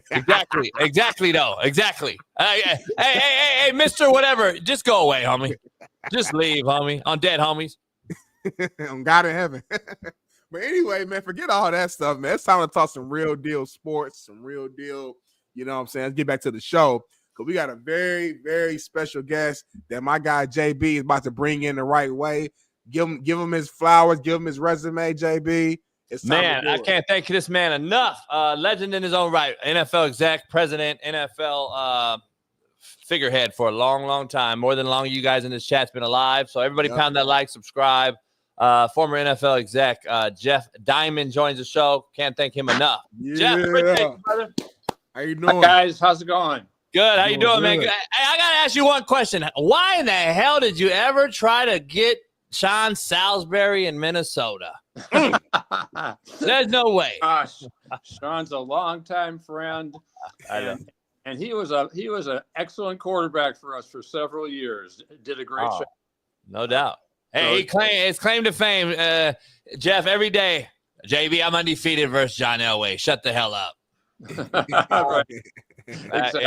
I do a show after this with him every day. So I've known Shaun a long time. He's a good dude, California guy like me. So I got to dive right into this. My boy Darnell, he works at Fox and covers Michael Irvin and them every day. So he's we getting this thing going, man. So I appreciate you jumping on here. The wealth of knowledge you have. Do you know Craig? Craig Larson?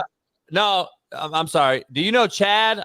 He's kind of the big wig at DV Sport who used to help the Vikings for a long, long time. Chad Abbott you're talking about? Oslin? Oh, yeah, I know Chad, sure. Okay. Definitely. Yeah. He said to tell you hi because he's a Minnesota guy himself, so he's been up there with the Vikings for a long time. Let me ask you something right away. The team in Minnesota that was you guys won 15 games with and unbelievable. I just got to ask you, how did you come about putting that team together? And then how exciting was it with Randall at an all-time high and then Dante came after, I believe, or vice versa. But with Carter and Moss and Robert Smith, short-lived career, how exciting was that team? Yeah, it was a fantastic season, and we had been building for it for several years. And the interesting story behind, of course, the Randy Moss draft that year and our first round pick in 1998. So we were really looking defense in that draft and looking at a number of defensive players. We'd been to the playoffs the year before, beat the Giants and got knocked out. But when we came into that draft, we had Randy Moss rated as a top 5 player, but he was sliding due to some of the questions, some old character questions. But we were fortunate to have a scout, Conrad Cardano, who had worked with the Marshall coaches, and they were talking obviously that Randy was a great talent and had no issues. And so as he was falling in that draft back in 1998, I got on the phone with Chris Carter and I said, "Hey, Chris, if we draft Randy, will you help mentor him?" And Chris, of course, our Hall of Fame receiver, all-pro receiver. And Chris said, "Absolutely, because I know what kind of great talent he is." And as it turned out, he fell all the way to 21. We thought Dallas would take him at 8. They passed on him. And lo and behold, he's there at number 21 for us. And we draft him. He's Offensive Rookie of the Year, a big part of our team that goes 15-1. And of course, the other part of that story was Brad Johnson was our starting quarterback to start the year. And then Brad gets hurt in week 2. Randall Cunningham comes in, former Pro Bowl quarterback with the Eagles, of course, as you guys know. And Randall, all he did was keep winning and winning and winning. And Brad Johnson couldn't get his job back. And Brad Johnson, a great quarterback, I ended up trading him to Washington the next year for a first, second, and third round pick. But a great season. It ended so sadly. The worst loss of my NFL career when we had the 7-point lead against Atlanta with 2 minutes to go. And we end up losing in overtime. Gary Anderson had the missed field goal that he hadn't missed a kick all year. Just a crazy finish to that game.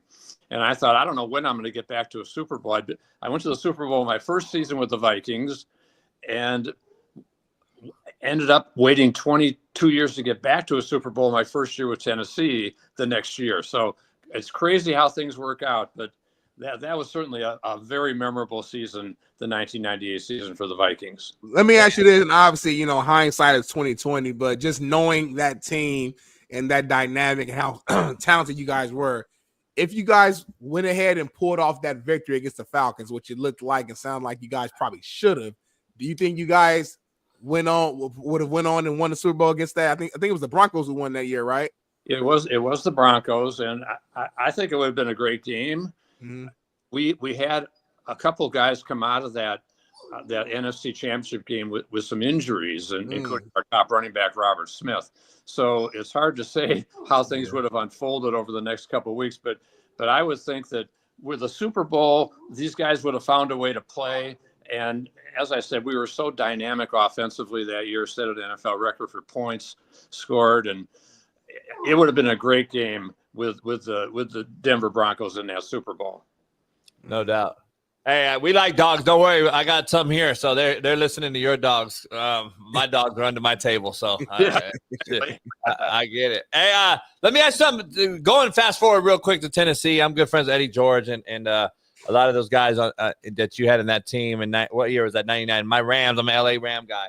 That one Dyson's 1 yard short deal. How heartbreaking was that? I mean, that's an ignorant question, probably putting that team together. But like, how close was it? I guess, and how many plays do you look back at and say, "Gosh, I mean, we could actually won this game"? Because I remember watching that vividly. You had a lot of opportunities in that game to win that game, and as the Rams did, right? It always does. It can go either way. But how close was that game, and how like just nauseating is that watching that play come down to the 1 yard line? Definitely was. And I would say this, it was less heartbreaking, obviously heartbreaking to lose a Super Bowl and the way it happened, but at least we got to the Super Bowl that year compared to the year before with the Vikings. And it was just such a roller coaster couple of years for me. But that game, we fell behind the Rams early and had a great rally and came down to that last play. And Steve McNair hits Kevin Dyson down to the about 1 foot line, and he can't quite extend the ball. And Mike Jones. I remember very vividly being on the sidelines because they had us come down to the field in case we won for the trophies presentation. And wow, that was certainly a tough finish to a fantastic season in my first year in Tennessee, definitely. It's crazy that you went back. I mean, like, you had so much success as we're just looking back just over your tenure and your career. It's like you go from NFC Championship game that was literally a play away to make it to the Super Bowl to the very next year in the Super Bowl, a play away from winning that. I guess my question is, like, where does all this, or where did this success come from? Like, what made you so great at what you did? Well, I just think I was fortunate to work with a lot of great people in both Minnesota and Tennessee, and great coaches. I started my career with Bud Grant, the Hall of Fame coach with the Vikings, and wow, and had a great run in the 90s. As Dennis Green was our head coach at that time, and we helped build up that roster with a great support staff, excellent scouting staff, and then going down to Tennessee. And having a longtime friend, Floyd Reese, as the GM, Jeff Fisher, a great head coach, but the talent level was there when I went to Tennessee, and they just moved from Houston, just kind of getting the footings in Nashville at that point in time, and just a really memorable season with just a lot of talented players and Hall of Fame players and guys like Bruce Matthews on that team, and Javon Curse and Eddie George and Steve McNair, and just really fun experiences with both places, but just working with really good people and having good cohesion in the organization, great scouting department, great support staff. It's all part of it, but above and beyond everything else, you've got to have the players. And I think one of the things that helped turn the tide for us in Tennessee was drafting Javon Curse. And kind of the interesting story there, since we're a week away from draft week, I actually, that season in the draft, we drafted Dante Culpepper in Minnesota, and after that draft was when my contract was up, and I was a free agent, and I had this offer to be a president in Tennessee.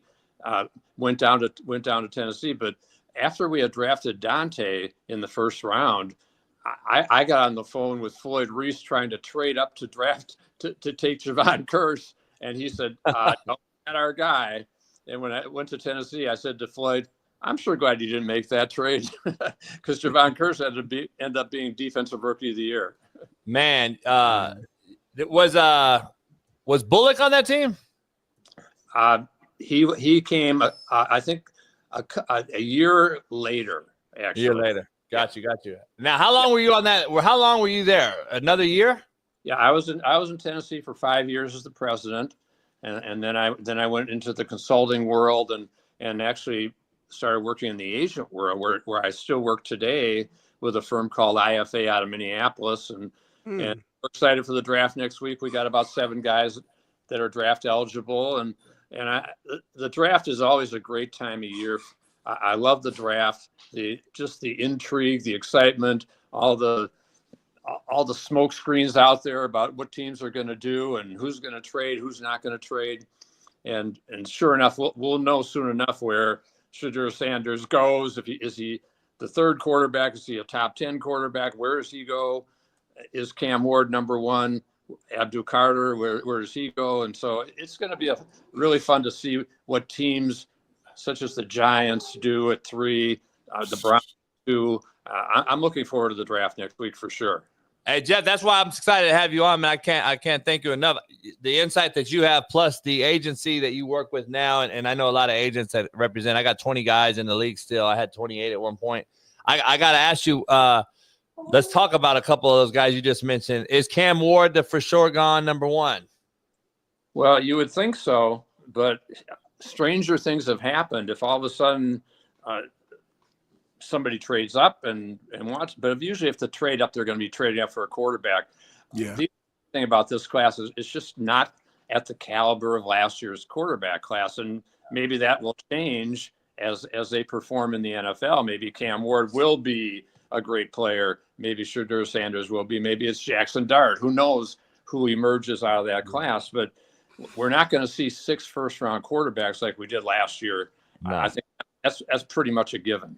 Can you see Shedeur slipping out of the first round? No, I don't think he'll slip out of the first round.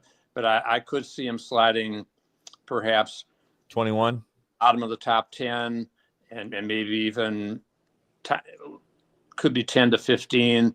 But I think there are enough teams that are still looking for quarterbacks, and with his track record of being a successful quarterback, even though there are some questions about his athleticism or whatever, his arm strength. But no, quarterbacks are always drafted higher than perhaps they should be. Right. No doubt. Let me ask you one more thing about that. The Giants, in regards to them, you're the GM for the Giants, and you got a coach that's, I don't want to call him a lame duck because I'm a former coach, obviously, and I hate to use the term, but like Brian Dable's probably coaching for his job in this profession, as you would know more than anybody. Does he have the luxury to take a quarterback at 3? Doesn't he have to fill some roster spots on the roster that needs a lot more than, I guess, a quarterback after signing a two-year deal, Jameis Winston, a 1-year deal, Russell Wilson? Are they have to build, or do you see them possibly doing that for the future? Is that a GM head coach decision, collaboration, or is that coming from the owner on down and saying, hey, build this team now, win now, go get Abdul Carter, Travis Hunter, if he's available, whoever, best available? Or are you building a QB? Are you trying to get a QB at 3 for the next head coach if it's not Dable? No, I agree with you. I think that because of the pressure that is on Dable and on the GM, I really see them picking the best position player and going with Russell Wilson, Jameis Winston, and perhaps using maybe that early second-round pick, and maybe at that point they can get a Jalen Milroe or somebody like that, or who knows at that point in time. I see that as the more likely course when you've got a coach and a GM who need to win this year. And how much would they love to see Travis Hunter drop to that spot? I know. I don't know if that's going to happen, that he's going to fall to number 3. But if he's there, I think that they probably would jump on him in a heartbeat with the playmaking ability that he brings on both sides of the ball. So I don't see them taking Sanders that high. I think that they're going to go for really the position that can really help their team the most. And maybe that's an offensive lineman, because we know that they've had trouble protecting the quarterback in recent years. And Russell Wilson is going to need some protection. No question. Yeah, no, for sure. You just mentioned the name Travis Hunter and talked about how dynamic he is on both sides of the ball. Do you see him actually having a real opportunity of playing on both sides? And I guess my bigger question is, if you're the president of a team or GM of a team, are you actually encouraging that from your head coach to allow him to do that? He is such a fantastic player and great athlete that yes, I think he will be on both sides of the ball. I expect him to be a full-time corner. Okay. And kind of spot in as a third receiver. Okay. I think that's probably the likely role, especially in his first year. It's just, I think, too much to ask for a guy to play 130, 140 snaps in a game. Yeah. It used to happen in the old days. We know that, but I don't see that happening in this case and taking the injury risk with a player of that caliber. But I think he's certainly a great enough wide receiver that he'll get snaps. And as I said, it could be as a third guy, but who knows? Maybe he will play every down. That would be crazy, but it's possible.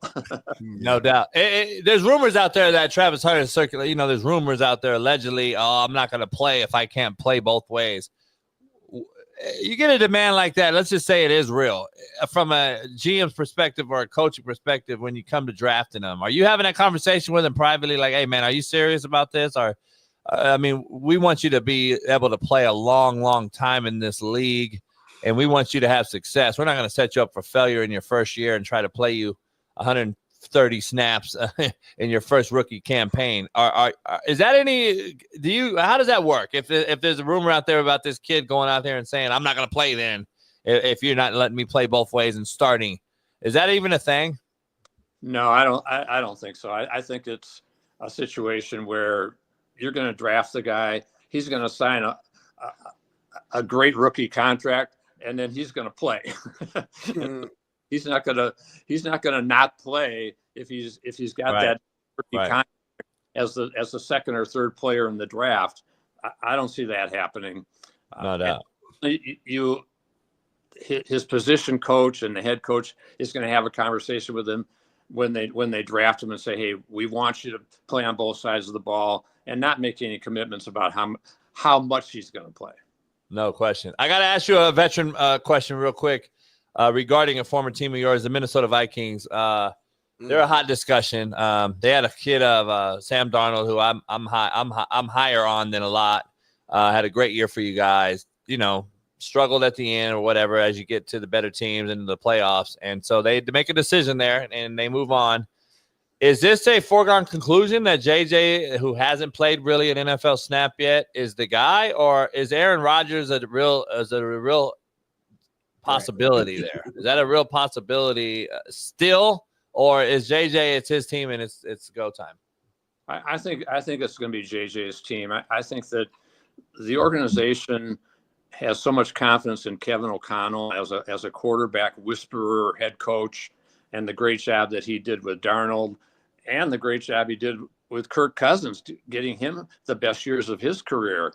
Yeah. And so I think, and I certainly agree with that, thinking that there's such a great supporting cast in Minnesota with O'Connell, with Justin Jefferson, Jordan Addison, TJ Hawkinson, Aaron Jones on offense, an offensive line that they've beefed up in free agency, and they've got two bookend tackles. Darisaw will be back from his injury. So there's such a great supporting cast for J.J. McCarthy, and he did a lot of really good things last year in training camp before he got hurt in that first preseason game. So it's not like he's coming in totally new. He had an off season. He had a training camp for at least half the training camp. He was around the whole season, absorbed the offense, and I think, given his track record of success at Michigan, even though he didn't have to throw it a lot there, but he won a national championship. He still made a lot of plays with his arms, with his legs. They want him to take the reins. If it doesn't work out or if he gets hurt again, I think after the draft, they are going to sign a veteran guy. They're not going to count on Brett Rippon as their number two. They're going to sign either Ryan Tannehill. It could be, who knows who else could be out there at that point. I don't think it's going to be Aaron Rodgers. I don't think that they want to go there with the drama that Aaron brings. And not only that, the fact that, hey, if Aaron Rodgers comes, he's going to be the starter. He's not going to play number 2. And if he has a pretty good year with that supporting cast, then all of a sudden McCarthy's not going to play probably in 2026 either. And then he's sitting for 3 years. Good point. Worked out okay for Jordan Love, but teams want that quarterback that they draft in the first round. They want that rookie contract that they can build around. And I don't think they're going to want to pay that number 2 quarterback more than about $10 to $15 million plus big incentives. And I don't think Aaron Rodgers is going to come for that money. I think he'll end up in Pittsburgh. Yeah, I think so too. Real quick, Jeff, I got to ask you a question. Is there a possibility that Shedeur is not the second quarterback taken? Yeah, it's definitely possible. Anything can happen. And Michael Penix Jr. jumped up last year. Yeah. Into the top 10 and was unexpected, especially unexpected by Kirk Cousins. So it can definitely happen that maybe Dart, maybe Milroe, who knows who a team falls in love with. But I expect Shedeur Sanders to be the second quarterback. But it would not be a shock if all of a sudden Jackson Dart ends up being picked ahead of him. I like the Louisville kid. I told Smitty I like the Louisville kid. I think he's the best pure thrower of the football in this class. I don't know how high he'll go because of his name and recognition and all that stuff, but I know he's older. He's been around a lot. I just like his delivery. I think he's the most, I guess, ready guy as far as that goes. Is he Cam Ward? Probably not. But as far as just a pure thrower of the football, I like the kid. I think I won't be shocked if he moves up the board. Yeah, and that's possible, absolutely. But I think at that point you're talking about early second round quarterback. Yeah. And that doesn't mean he's not going to be a great NFL quarterback. Sure. You think about where Brady and everybody else. First went in the second round, Russell Wilson in the third round, even Lamar Jackson was late first round. So, we see how great he is. Yeah, exactly. So there's average. It really. The truth of the matter is, and I always said that to our players when we pick them and we draft them, it doesn't really matter. What matters is what happens from here and how you take advantage of your opportunity. And that's what's going to tell the tale for these rookies. Are they going to be a great player in the NFL, or are they going to be a bust? And so it's you look at first-round quarterbacks, and historically about half of them don't pan out. So we'll see how it shakes out. No doubt. No, it's definitely interesting. My question is more of a broader one, just so for my own education and the fans as well. Walk me through the actual process, though, like of draft day. Like, what's the chain of command? What's the how do you guys come together with the consensus of okay, we're going with this person. This is who we want. Like, are you coming in to draft day with the full list of order of importance, and as those guys get, off the board, you kind of just reshuffle the deck? Walk me through that process. Yeah, I think basically what we did with our teams is we would always have about 5 guys on our sideboard. Of course, we had the whole big draft board with all the ratings and the rankings and everything. But we had kind of a priority list of about 5 players. And as we watched them be plucked away, which was always frustrating. Yeah. But usually there were a couple of those people that were left when your pick came. And it was really important, I always felt, and I know it's certainly a cliche, but don't overlook a potentially great player to take a good player at a position of need. And we all kind of live by that with the Vikings, with the Titans. And we would take really the best player available, unless, and if there were 2 players that were fairly equal, then you go to your position of need. But I think where teams make big mistakes is where they draft purely for need and don't go with their rankings, don't go with their ratings, and they could give up a potentially blue chip future Pro Bowl player just because they don't need him right immediately. And right. That's a big mistake that I think teams make. Jeff, I can't thank you enough for coming. I got to ask you a couple things real quick before you get out of here, please. Can Ashton Genty move up and shock the world and be taken at 3 by the Giants? Is there any world scenario of that? Well, maybe because they're still upset that Saquon Barkley's gone. That's my point. Like, does he have to eat crow at some point and say, not that I'm going to replace Saquon. I like Ashton Genty a lot.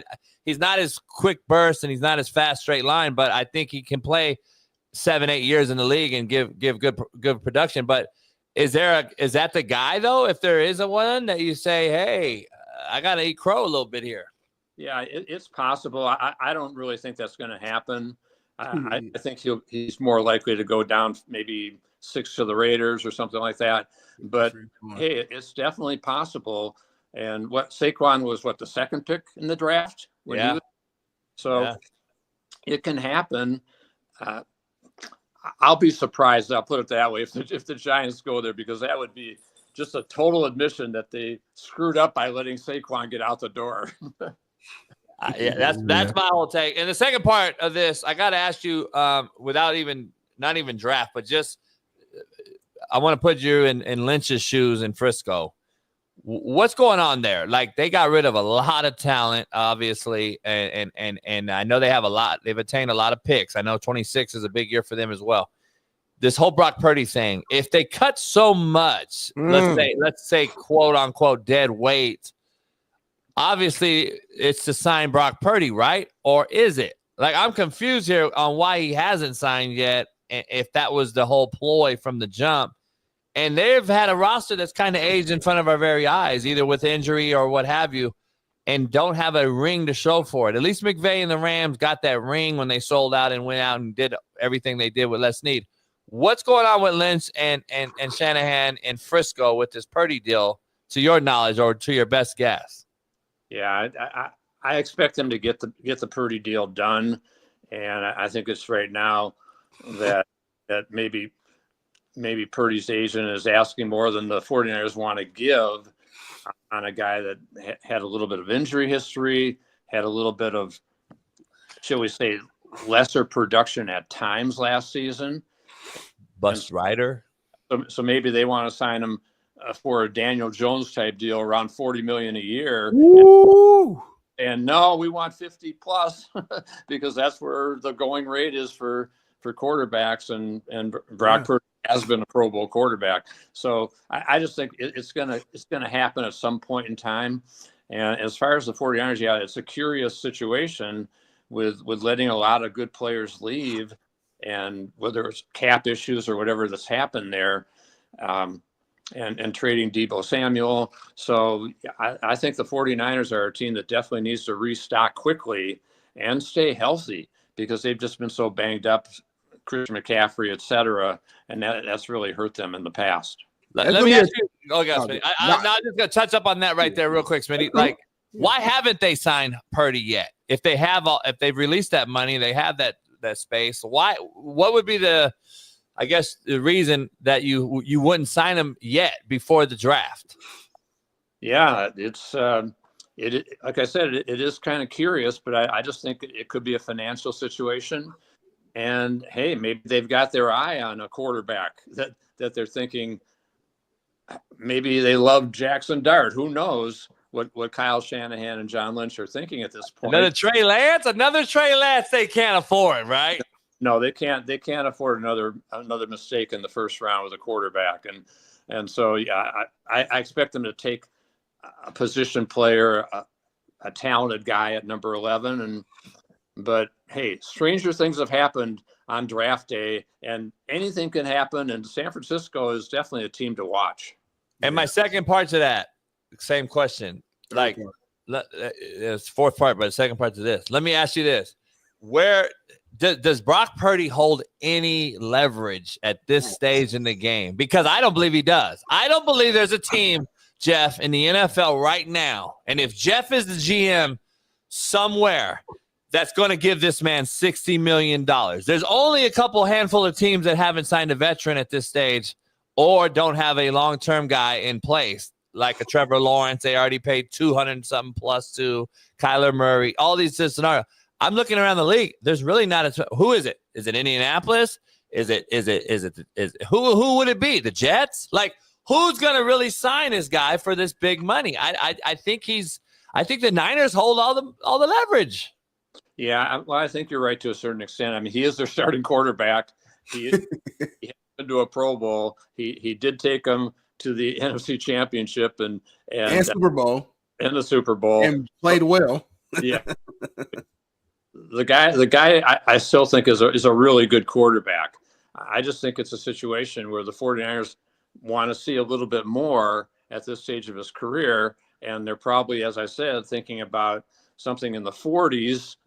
and Purdy's camp is thinking about something in the 50s. I don't think he's looking at 60. I think he's looking at those mid 50s where guys like Lawrence and I mean, Tua got 53 and a half. Lawrence got 55. Because if I'm Brock Purdy, Jeff, I'm saying to myself, I've had more success than Trevor Lawrence, more success than Tua. I've been to NFC Championship. I've been to a Super Bowl where I outplayed Mahomes in that loss. But look at the game. He outplayed Mahomes. My numbers are there. I've checked every box, and I've been playing on a quote unquote discount because he was Mr. Relevant. We know what his contract was. So it's like, if I'm him, there's no way I'm taking less than 53 and a half. Like, you're not paying me less than Tua. But Jeff, Tua's the bar. But Jeff, if that scenario is right and true, what Smitty just said, who out there is the suitor for him? If he says no, get screwed. I'm not going to play here then. There is nobody left, Smitty, is my point. Well, first of all, the problem is he's under contract, so he can't go unless that's the thing. Yeah, come on, next year though. They're not him because he's a big asset to their team. Yeah, and there are certainly teams that would, if he was available, they're going to pay him in the 50s at some point in the 50s. But the Titans, sure, as we're saying. Hey, Jordan Love got paid, and he had what, 8 starts at that point. Now he had success, but he didn't have as much success as Brock Purdy did. Nope. But again, Brock Purdy had a great supporting cast, so it's a hard situation. I just think it's contract negotiations that are going on, and perhaps the 49ers are kind of holding that card of, we could draft a quarterback, So we'll see how it shakes out, but I expect them to get a deal done. It's just part of the process. Yeah, no doubt. Jeff, I can't thank you enough, man, to come on here and give us the insight that only you have. And good luck to your guys. Hopefully they get drafted and you represent. And good luck to you and everybody. And hope everything's well. And appreciate it. Hopefully we have you on again. Hey, thanks, guys. Anytime. I love joining you. Take care. All the best. Appreciate it, Jeff. You too. Have a good one. Legendary guy. I didn't realize, man, even before NFC Championship, Super Bowl back-to-back, 15-1 season, like the teams he put together, man, were like great all time. That's some insight right there as we get closer to the draft, as we'll have other guests on to talk about draft. Like, that's an insight that you can't get from a lot of places that have done this, and not only in the AFC but the NFC, but have been to Super Bowls, been to built teams from ground up. Like, so that's why I wanted to ask the hypothetical, Smitty, about these other teams like the Minnesota Vikings and Aaron Rodgers and the Niners. And I'm wondering if the Aaron Rodgers card is still not out there. Man, I'm just saying, dog, because there's a reason. There's no way that you haven't signed this dude yet. There's something going. That's why he smiled. Yeah, he smiled from ear to ear when I asked that question, homie, because he, in his eyes, would have signed him already. It's something going on, homie. And he talked about how organizations love leveraging those rookie contracts, which we know the Niners have done multiple times. Maybe they do go out here and draft somebody and say, hey, we're going to move on with the rookie. You know what I'm saying? I'm just saying, as crazy as it sounds, and rebuild this team around a quarterback who they trust, who Shanahan, you told me this. You said all coaches have egos and they're cocky. Shanahan probably believes, hey, I got Jimmy G to the Super Bowl. I got Brock Purdy to the Super Bowl. Yeah, we didn't win, but I got him there. I don't need the best quarterback in the world to have extreme success. Let me go grab somebody in the draft who fits my system, and I can have some success. I just don't think, is Purdy going to hold out? Because he's under contract, homie. That's not his personality. He's not gonna do that. That's what I'm saying. Is he gonna fucking hold out? No, I don't think so. But I'm saying, like, if the Niners say, that's why I keep going back to the Niners hold the leverage. If I go and say, hey, dog, listen, we're gonna tag you, and you're gonna have to show us this year that you're that guy, And then next year, we'll talk about 55, 60. But right now, we can't pay you 55, 60. We have to now restock a whole roster that we just opened up for you. That's how I would, if I'm going to try to recruit the cat. Hey, I've opened it up for you, Brock. But also, I got to know you're that motherfucker. That's all I'm saying, Smitty. You don't think Tennessee would take Brock Purdy and give the number 1 pick to the Niners? Right now? Yep.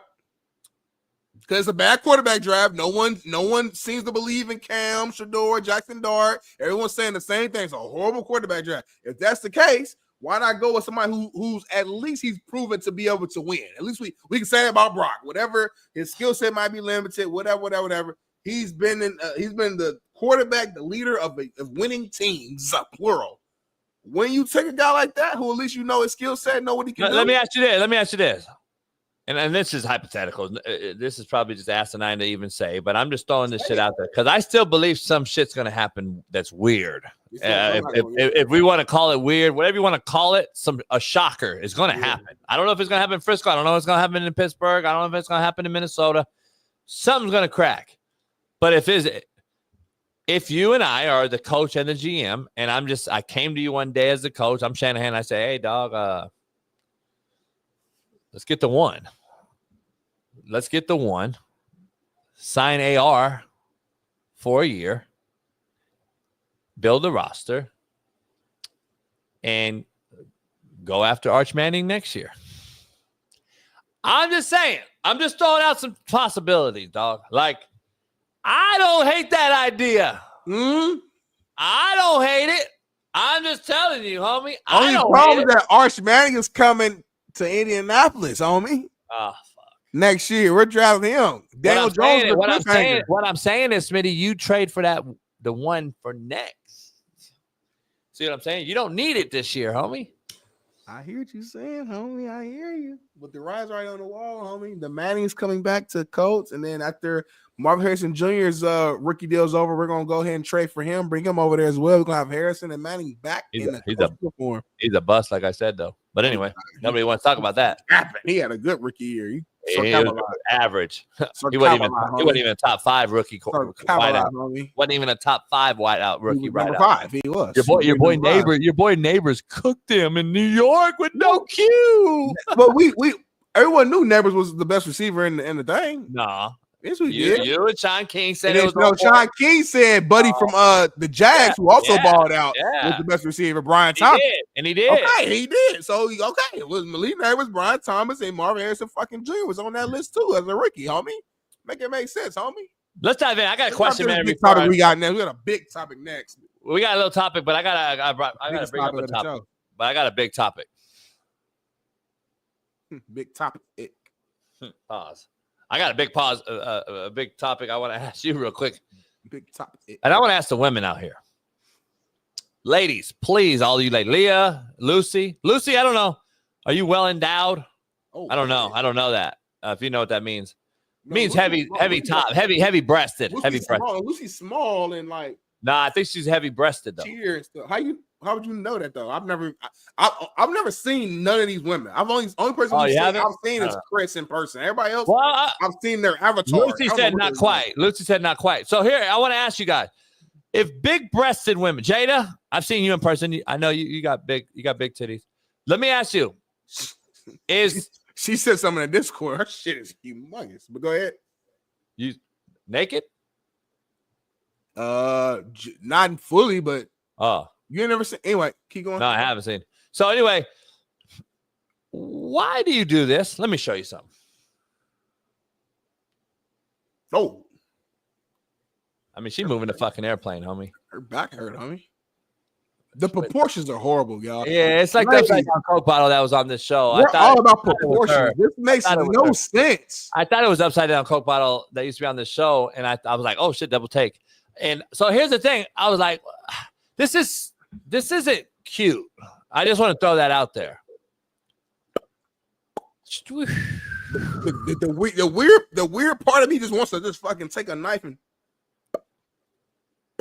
I mean, why though, homie? And then the big ass shit too. Why? When your calves are this small, Smitty? calves are this small. What's her name? The porn star, and her ass is that Mariah Mills. Leslie, this little homie. Come on, And then homie. the fucking ass, it don't like it literally don't look good. Yeah, Men do not Lucy. like that. Thank you, Lucy. That's not cute, homie. Men don't like that, homie. I don't understand, but why are they doing it then? Some men must be promoting this shit, homie. Joe Accord, homie. It's the weirdos in the chat. They like that's their type, homie. They want to see with them. Hold on, homie. Here's the thing: the plastic surgeon needs to start being held accountable.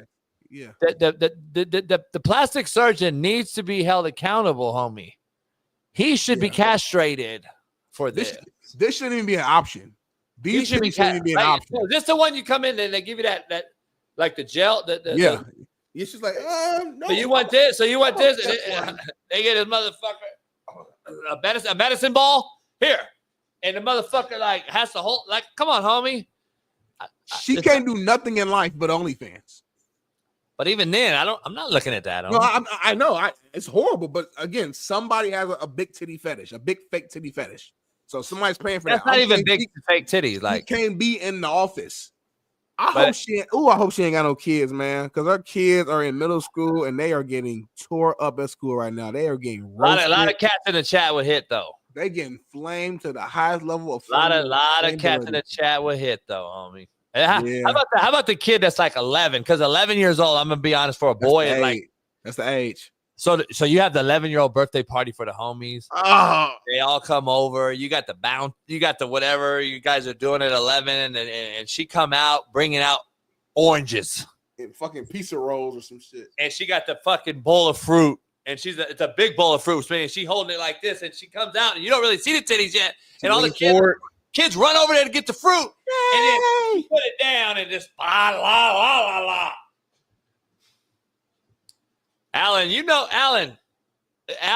guarantee you, Alan. Yes, you're running 1,000% right. I know. No, hell, I would. I know. Anyway, what, Cindy? I don't even fuck with that side like that. Anyway, they'd be like, the kids be like, David, your mom has huge jugs, and they start laughing and stuff. Stop talking about my mom. All the kids like, but she does. You see those things? Have huge what? Have huge what? Huge jugs.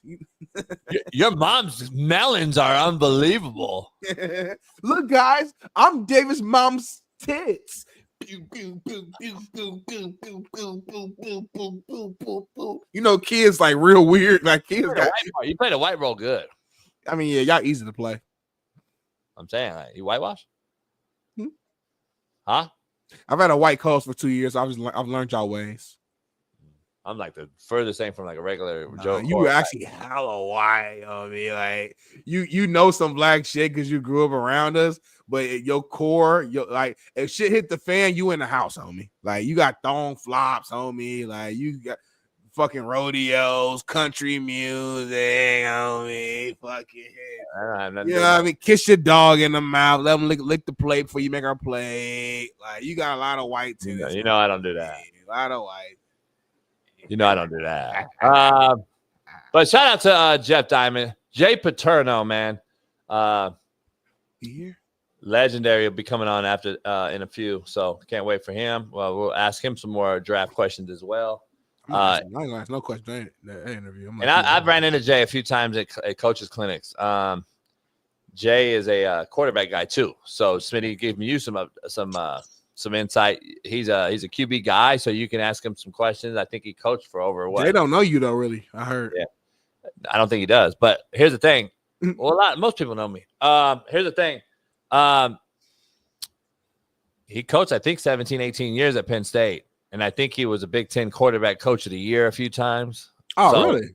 Yeah. So I'm giving you some insight on him, so you can actually ask him some QB questions as it gets into this draft. I'm just giving you heads up, because I know you don't prepare yesterday for today. So. I'm gonna let you lead, and I'm gonna kind of like, you know me. I ain't gotta prepare. Like I got the it factor. Like once they come on here, you got me. That's why I got the it factor, so I can just listen to what they're saying, and then questions come to my head. Let's listen to what's happening now, real quick. And that's you going to be on the right hand side on this picture. Let's dive into some. What's happening now? Right now, embarrassment again in the White House. Dang, White House again. Yeah, J.D. Vance, as President Trump hosted the Ohio State National Championship trophy was dropped. No, this motherfucker. No.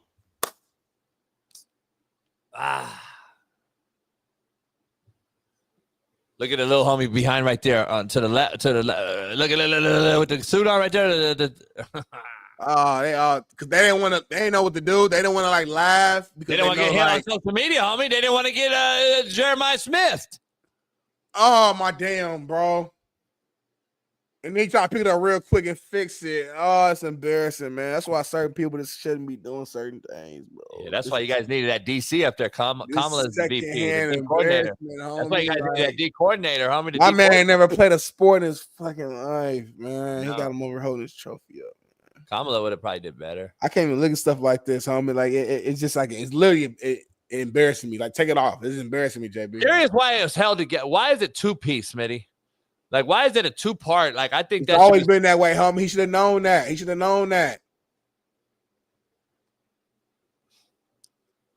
If you're Ryan Day, do you turn around and like sue the White House? Hell yeah.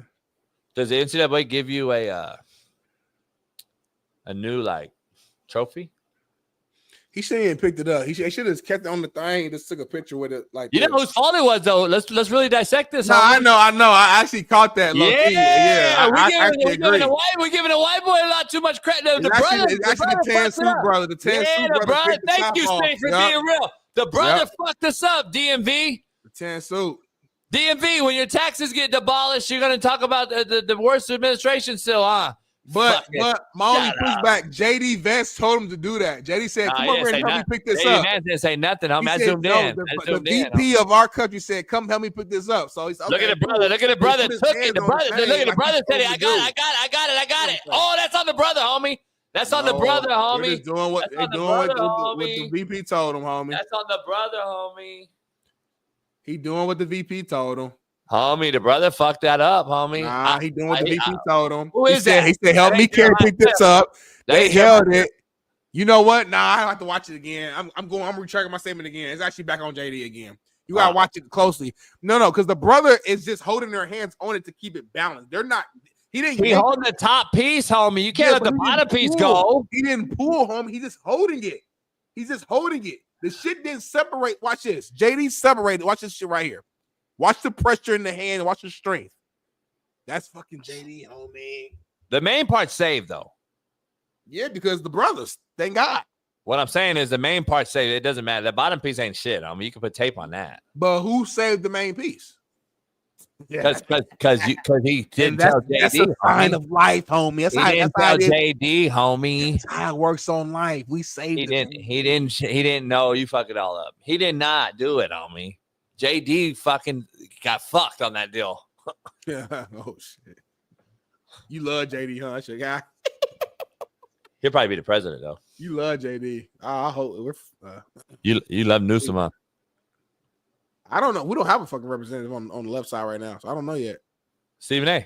But all I'm saying is, you do not. The JB I know would not rock with JD. You rock with JD because he's. I'm being honest with you, I don't know shit about them motherfuckers. You rock with JD because he's underneath the guy who you rock with, but you don't really rock with JD. Like when shit was separate, they was going at each other. You wasn't on his side at all. Yeah, I don't know too much about it. I'll be honest. He was saying all type of crazy shit. Drunk. Yeah, I don't know anything about it. I know about Newsom fucking JD off. Called Trump Hitler, homie.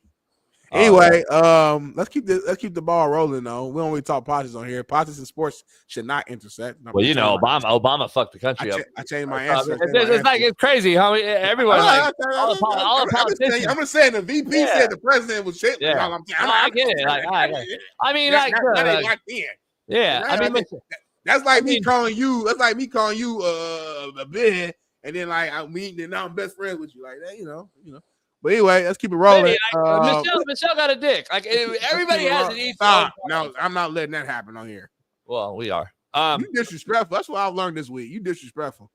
I'm truthful. That's what I learned this week. The whole week has been a disrespectful week, and I've had to check you. And I got a lot of people supporting me. People been texting me all night. So, hey, good shit, bro. Thank you. Like people really passionate behind it. So.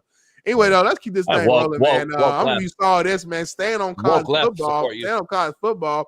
Your guy Lane None of my fault. Kiffin was reacting to Brian Kelly's viral recruiting dance video while he was on the Theo Vaughn show, man. So check this out. Well, Brian Kelly, they also put him on that Lazy Susan. Remember when he first came in? It's like, and it's a tough. I retweeted that. You what? I retweeted that, like when he did that thing. Yeah, he's so he was with the quarter. It was Look terrible. at that. I retweeted. I thought this was for a strip club. To be honest with you, I thought this was for. Yeah, I think I wrote something like, "Do you actually know they're filming you? Like, did you put this out on purpose? Like, you." You know they're gonna film you when you're doing this. I thought this was a gender reveal, and I was like, "Well, what is it?" Yeah, and it's not like his first one. He did it like the year before. I'm like, do you realize you're like kind of grinding on the dude? This was also a strip club advertisement near Natchez, Mississippi, I think, as well. No judgment outside of there. I've spent time there, but yeah, maybe Brian Kelly is kind of mysterious. I think also maybe it's just because had he coached in the SEC before or not? No, I don't think so. And he's a nice guy. You're like at Notre Dame, like, right? You're at Notre Dame, and then you're like LSU. I know. I mean, you went from heaven to that's just like that's as big a change as you can have. South Bend to Baton Rouge. Like, oh yeah, and the SEC, and so. Oh yeah, dude. South Bend, just down there into the Mr. Weatherall belt. I got to call Lane right after this. He's got to get on the show. If he's going to do that, I'm getting Lane on the show. Fuck that. I know Lane more than fucking Theo knows him. And I know Theo, too. I got to get Theo on the show. You're not plugged in the way you be saying you plugged in. You've been talking about getting Lane Kiffin on for 2 years. That's my guy. He used to come to my office. I used to make him eat shit. Now that Lane know I'll never coach again, he'll come on, homie. He was doing me a solid in case I coached again. I got this, homie. Sharon Moore, too. Sharon Moore, I got to get on. You've been talking about a lot of these coaches, homie. Like they don't rock with you for real. They're not loyal for real. Or they're not real. I don't know. Yeah. But anyway, that's what I'm trying to tell you. Maybe they're not real. Let's dive into Jay Paterno joins us here in about 9 minutes on the Realest Show on Planet ERF. Smitty, what's next? Caleb Williams says that he cried after watching Netflix with his dogs and cats and his mom and everybody else. Make sure you read it. I'm gonna be real. Read it the right way though. If you're gonna set it up, because our audio listeners think that's what actually happened. So read it the right way. Yeah, you can read it all for me, but I'm just gonna let's look at the optics real quick. Can we discuss the optics? This guy's never gonna win. He's never gonna win. He's not gonna be good. I don't even need to read the caption or read what they said about him. Did you? Yeah. Did you hear our man talk about Ben Johnson? Who do we have come on who praised Ben Johnson as a head coach and say he's a serious guy who he respects? We had an OG say that. He got Ben Johnson there. Mike Mark. Shout out to Mike Mark. They brought in offensive line protection to protect them. Listen, we're not talking about that. Did I mention any of that? They're going to ball this year. You tripping. Hold on. Did I mention any of that? I'm not. But we're not talking. I said this guy right here. Looking at this guy right now. Just take away the pitch, take away the caption, take away the fucking thing. Just look at this guy. All right. Take away, crop that other shit out. Like, do that, Smitty.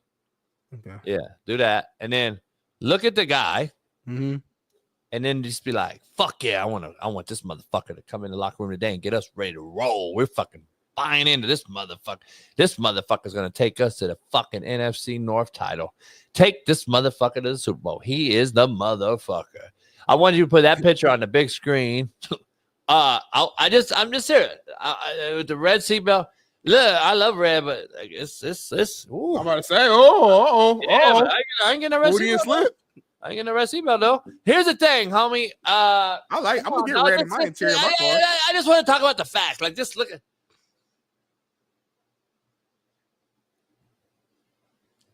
Fuck. So how you want your quarterback to look? It's not about how I want him to look. It's how you are and how you do look. I don't care about how you look. I don't want you to look a certain way, Smitty. I want you to be the guy. So when Mahomes got drafted, and if we were to put Mahomes' picture on before you knew anything about Mahomes, would you have thought off the bat, oh, this is the guy who's going to be great? You never saw him do that, though. I'm asking you, homie, would you ever see that? No, but he was never. What do the youngsters call this? Zesty or whatever? I never saw Mahomes being zesty. His voice may sound zesty or whatever you call it. Mahomes and said, but he never saw Mahomes. I didn't say Mahomes was Zaxby. I didn't call anyone Zaxby. I'm just saying, like, No. What I'm saying is, I never thought looking at Mahomes that he wasn't a guy. It's just a matter of like he never like the look of this guy, the look of it, Smitty. Like, let's just be real, homie. Like let's be real, dog. Like, stop, if it. He threw over 3,000 runs. Smitty, I just can't get away from it. There's enough pitchers out there. He threw over 3,000 passing yards in his rookie season. Why you stuttering, homie? 37 touchdowns. Why you stuttering? Been in the weight room, homie. Baby oil on him. I just don't.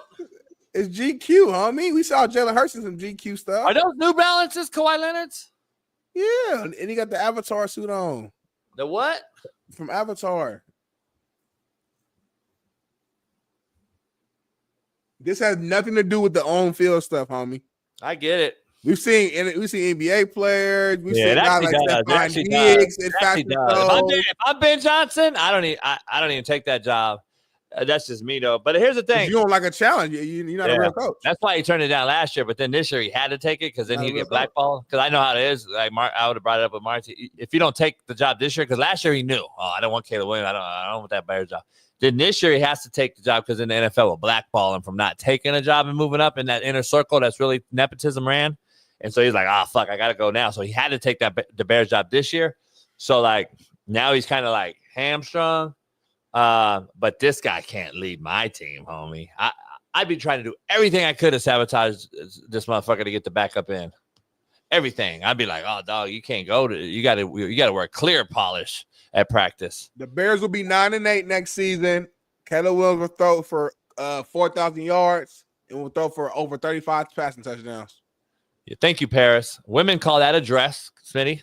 We don't make up excuses. That's an avatar, whatever the fuck that means. The woman in the chat called that a dress. That's what it fucking is. I'm not defending what he wearing. I'm saying nothing to do what he do on the field, homie. It actually does. There'd be a lot of suspect stuff y'all bros used to do off the field, homie. But not y'all brothers. Not y'all brothers. Yeah, your era for sure. Y'all was just in the closet with it, homie. Your era was in the closet with it.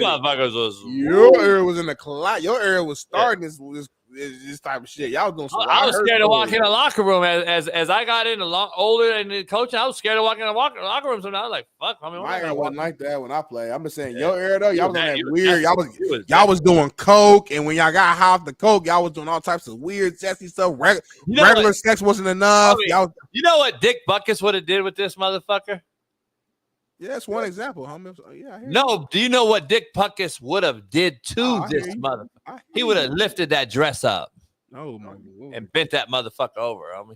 That's Mike Ditka. Can you imagine Mike Ditka, homie? That's not gangster, homie. Nah, see what happens is gangster.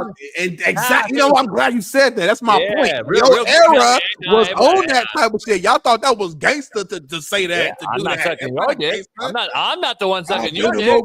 Yeah. Hey, what's the name? What's the guy's name? Big Cock Bob. What's the guy's name? Big Cock Bob or whatever. Hey, you tell me, homie. I don't know. The movie, you know the movie. Harold and Kumar too. What is it? What is it? Harold and Kumar, Guantanamo Bay. The second one. I'm not gonna do right away. This movie. Hey, it's crazy. Guantanamo Bay though. I ain't gay. You sucking my dick. I understand. Hey, Mike Ditka. Mike Ditka and Dick Butkus would have been like, "You walking in this locker room with what? Painted nails in a dress, homie? Get your motherfucking bitch ass over here, motherfucker. I'll bend your motherfucking ass over this stool right here, homie." Because these gangsters used to fuck motherfuckers in the pen. So anyway, moving on amicably. Defend that shit.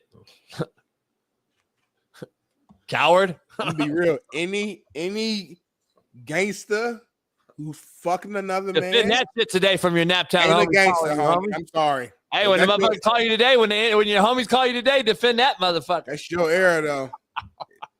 I had all types of people hit me. I had homies, coaches, people who I don't know. They was like, "Man, this is what we need. That's why we need you on the show. We need that balance." Because man, so I'm glad I'm here. Because JV crazy. And I still defend. I'm such a good co-host. After I went in and said my piece, I still defended you at the end. I said, with all that being said, I know where JB's heart is at, and he still wants the best for his kids. I still defended you. That's It's where not my heart is defending at. me. You just told the truth. Even when you was wrong. If you didn't say that, you're a liar. Even when you're wrong, I still defended you, homie. It's not defending me. I don't need defended. I need the I truth. didn't say you need it. I said I did it. I get it. I didn't have to say that at the end. I didn't You have to told say the that. truth as a man, homie. Yeah, but I didn't I'm have to- teaching you. I'm teaching you, very young You ain't youngster. teaching me nothing, Little homie. I didn't have to add that at the end. homie. I'm teaching you. We As got you Jay get Paterno older, here, homie. I don't you're wanna hear actually nothing about learning. You're actually learning now. See, through osmosis, you're actually learning. Like, oh shit, I have I'm learned supposed to nothing tell the from you truth. in 2 I'm years. supposed to tell the truth. Like every day, you do shit that like you don't even want to see the DMs I get about you. So like, I want to see him. I want to see him. And every day I defend you. Guess why? Because I tell the truth. It's not a defense. It's to tell the truth. You're supposed to tell the truth, homie. Oh, Joe Cord's back. Joe Cord's back. Can you tell us what the marine layer is in LA today? It's been all week long. It's a horrible marine layer. I can't go on the yacht. Can you tell me when it's going to burn off? And then tell me what's killing the whales? Joe, we'll wait on you for that. We got a great legendary guest joining the show, man. I can't thank this man enough. He's been around a long, long time. Ran into him at a coach's clinic. He probably won't remember, but he is a quarterback guy like myself, so I can't wait to dive into some conversations. Make sure you follow him on X, son of a legend, a guy I watched growing up. The legendary Jay Paterno joins us. Tap in. Jay, I appreciate you, brother. Thanks for having me on, man. Hey, appreciate it, man. What you got going nowadays, man? What don't I have going on these days? No shit. Writing books, trustee at Penn State, consulting on stuff, TV show, all kinds of stuff. So I keep busy with everything. So every day I have to wake up and figure out what I am that day. I was going to ask you, how do you balance all of that at once? If writing a book, TV show, it's a lot. I'm not sure I've balanced it successfully yet, so I don't want to give myself too much credit. But I mean, you just got to get up and figure out, prioritize something every day, and it's an ongoing battle. No question. I got to ask you something. Quarterback guy, having a quarterback background like myself. This quarterback draft, we just had Jeff Diamond, who's been a GM and an exec for a long time.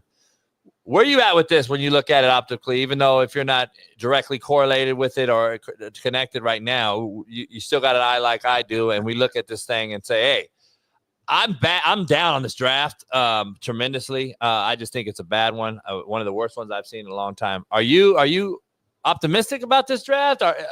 I've been the negative guy, negative Nancy, Jay. He's always quarterback play is shitty. I think quarterback play in the NFL is getting worse and worse and worse. And I blame a lot of things, but that's a whole nother show. Where are you at with this particular draft? You see anything? I mean, when I look at it, and I haven't studied it in depth, but having watched a lot of college football this fall, is there one guy there that I look at and go, there is no doubt about this guy, I would take him? Everybody's got question marks. Everybody. Yeah. One guy I've seen twice live is Dylan Gabriel at Oregon. I saw him in Oklahoma. I saw the Oklahoma-Texas game a year ago where he drove them down the field and beat them. I saw him against Penn State beat us. I saw him. I was at the Ohio State-Oregon game, saw that live. But size-wise, a lot of other things, he may very well be a Russell Wilson guy based on work ethic, size, that kind of stuff. He might be a steal. I don't know where he's projected. He might be a steal. But I'm like you. I'm like most fans. I'm at this point. Enough of the mock drafts, enough of the pro days, enough of all this made for TV stuff. I paid no attention to it. Just let me know who goes where, when, and how.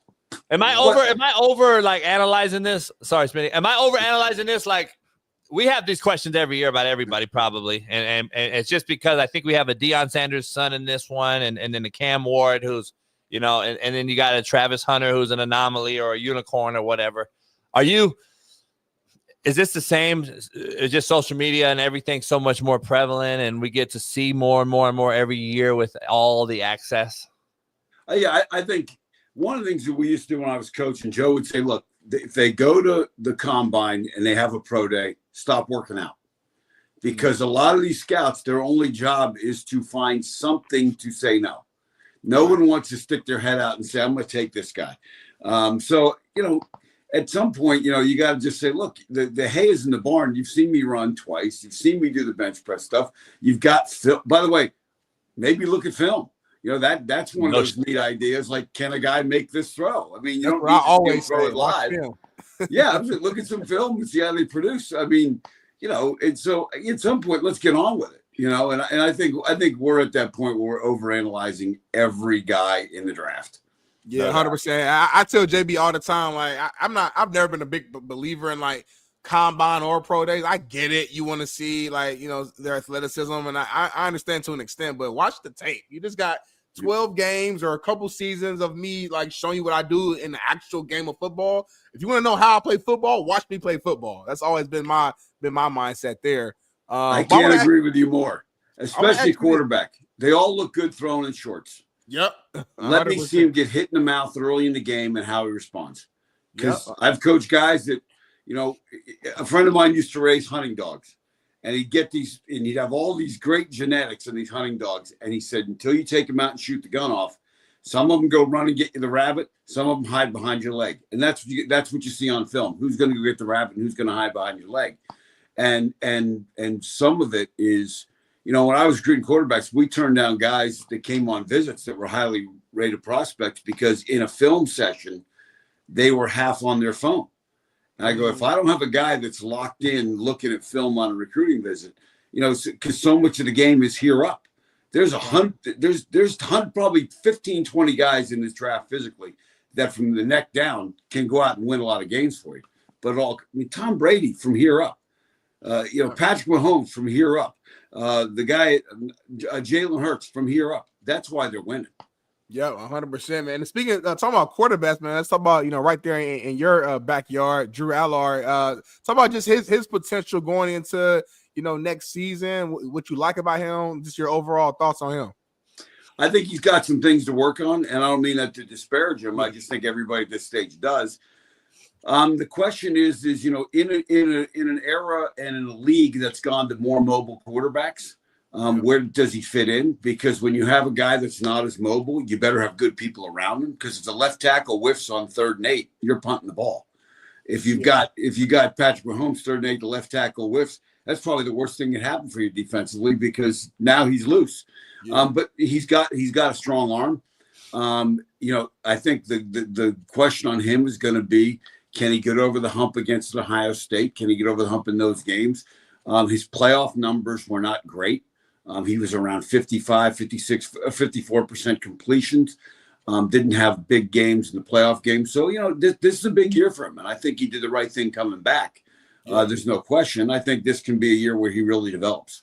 Yeah, another big time player. And as I say develop, I mean just take another step or two. Yeah, 100%. I don't want to disparage him because he's had some great games. There's no question. Yeah, no, we appreciate you for just, being honest, being real here about it. Another player, big time guy, of course, going to the NFL, Abdul Carter. How good is he really? Like, is he as good as advertised? We're hearing the Micah Parsons comparisons, and LeVar Arrington. We know that number 11 at Penn State. It's a real something serious there. How good is Abdul in your eyes? Hey, by the way, Jay, not to cut you off. Imagine retiring number 11 at Penn State. You can't. You shouldn't retire any. We don't retire. Colorado did with 2 yesterday, but go ahead. Yeah, I wouldn't retire 11 at Penn State, and there are people that argue 31's the better linebacker at Penn State. Shane Conlon, Paul Posluszny, Andre Collins, 3 All-Americans right there. National championships, Big Ten championships. So I mean, there's a debate back and forth between what the number is, and I'm not going to wade in the middle of that one. Believe me, I played with Shane Conlon. And there's never been anybody better than him. Now, that said, I didn't play with Jack Ham, and people talk about Jack Ham, But anyway, beyond that, talking about Abdul Carter, the really interesting thing about Abdul Carter is this. There is, and this is going to be scary when you hear this, there's still tremendous upside for this guy. He's only been an edge rusher for 1 year. He's been a stand-up linebacker his whole career. So some of the technique things, I think it wasn't until game 4 he got his first sack, but then he started to get in the groove. But in terms of technique and knowing the position, he's got all upside. Plus, on the other side, early on, you can take him and put him at some stand-up linebacker and some nickel positions and get him to rush where now you get him lined up, matched up on running backs. And again, how much they can handle mentally as rookies in the NFL, because it's a whole, it's a really complex world when you get the NFL. A lot of guys struggle with it. I don't think he will, but this is a guy that gives you a really interesting talent set, not just as a rush guy, but also as a stand-up linebacker. And the other thing about Micah Parsons only played 1.5 years at Penn State, and then took that year off for COVID and then went. So this guy's had a little bit more development than Micah coming out. So it'll be interesting to see where he goes. But clearly this league prioritizes two things: quarterback play and pass rush. Because that's where the game's won and lost. And when you look at what running backs are going through with contracts and stuff, as good as Saquon Barkley was last year, and he is a tremendous talent, but that offensive line in front that's the key. And having a quarterback that you got to pay attention to is critical. And pass rush matters. That's the best pass defense you got is pass rush. I'm a former D tackle. I played in the MAC, so I'm a little biased when it comes to great D linemen. But there's rumors that he might go to Cleveland. Just picturing him on the opposite side of Myles Garrett just sounds insane to me. So we'll see. Oh, no doubt. And I know the Buffalo Bills fans were hoping they could get their hand on Garrett when he was talking about leaving. But it doesn't look like it. So he's going to stay put. Now you partner that up. You're not going to have 5 guys out in the route against 4-man rush a whole lot, and that's the ball game. Hey Jay, I got to ask you, pound for pound, just watching the film, and I got DV Sport, and I get to watch a lot of the end zone stuff. To me, pound for pound, I think he's the best prospect in this whole draft. Like, I got 28 in the league, personnel wise. Just looking at it, I'm like, this guy could be different. You've been around him probably. And seen a lot more up close than me. Can he carry 2 and eagle the tight end and do some shit that we don't see a lot of? Like, you know what I'm saying? Like, I don't know that he'll get into that. That's really been his forte, but he's got the athleticism to do it. And since you mentioned tight ends, as good as Abdul Carter's, he might even be the best prospect coming out of Penn State. It's like neck and neck. I mean, but no, is he what we got going on here from the kid out of Georgia that's in Vegas right now? You compare him to him? A little different build, probably not as good a one-on-one. That kid really incredible in terms of route running and stuff was just on a different level. But the thing Warren gives you is think Mike Allstott as a running back. I mean, if you could take him and put him in some short yard stuff, the stuff they did with him in the backfield carrying the football, there's a guy that could read the blocking schemes as well as a guy who had played running back for 10 years. He knew how to, when the guard was coming inside out to kick somebody out, he'd take that half step to the outside to get that end to widen a little bit, let the guard kick him out, and then go north and south.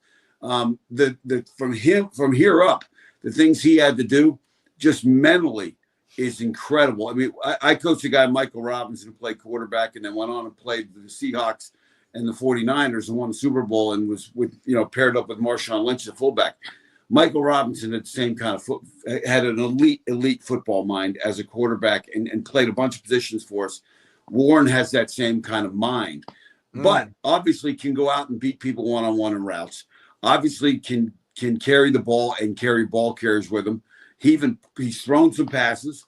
He's a high school quarterback. He punted in a quick kick, which wasn't really that one didn't go as well. So I don't think that you want to have him as your emergency punter unless all hell breaks loose. Yeah. But I mean, those are 2 guys that are as good as anybody in the draft at their position. This man's a true Swiss Army knife. Like, he can do everything. Hey, Jay, I'm a good friend of James, man. I've known James a long time. Many titty bars together. But anyway, we won't say nothing about that. I didn't hear, as a trustee, I did not. Right, we didn't hear nothing. I don't know what this man's crazy. Where's James at as far as the eyes of the Penn State brass? Like, is he on trajectory wise? I mean, he's been there a while now, and he's always rebuilt programs, done a great job. Yeah, upstanding dude too. I've known him a long time. Gets after staff. I've known a lot of shit about. Is he the guy? Is he going to get you guys over the hump? Well, this is the year. I mean, they have thrown all in on this year. There's no question about it. The pressure that's going to be on them this year will be through the roof because you got your quarterback back, you got 2 running backs back. Having said that, they need a wideout. I mean, I think that's been one of the Achilles heel the last 2 years. They have not had that guy that when you're a defensive coordinator, you look at and go, we got to double that guy every play, which then opens everything else up. Losing Tyler Warren is a big deal. I mean, that was their go-to guy in the pass game that you had to pay attention to. But this is the year. I mean, he's got the coordinator he wants. Penn State, in terms of since he's been here, we've in between facilities that we've already built or are going to build and his personal salary that we paid him, it's coming. You're looking at roughly $1 billion in investment. It's in the upper 900 million. So if you can't get it done, you got to get done. And I think this is the year that they have a really good shot to do it because of the experience that they have and the staff he's got. And certainly as a Penn Stater, you hope it gets done sooner. You hope it gets done this year. And Jay, I got to clarify, the chat's going crazy. This is well before he was a head coach. Calm down. Hey, Jay, I said, I heard nothing. I heard nothing. Yeah. Hey, ask me no question. I tell you no lie. I was just watching Hogan's Heroes the other night, which shows my old age. It's on repeat. There's Schultz. I know nothing. Exactly. I heard nothing. Hey, no doubt. Hey, let me ask you something real quick on this quarterback talk as we're talking about it. I know Derek Carr's got some issues now in the Saints. They don't know what's going on there. Do you see a scenario where either one of these, Shador isn't the second pick, somebody else gets taken before him as everyone thinks he's the second guy after Cam Ward? Do you see something happening funny in this draft that I know every year it does, but do you see something with the quarterback, or do you see a quarterback position in totality fall out of the first round, for instance, besides probably Cam Ward?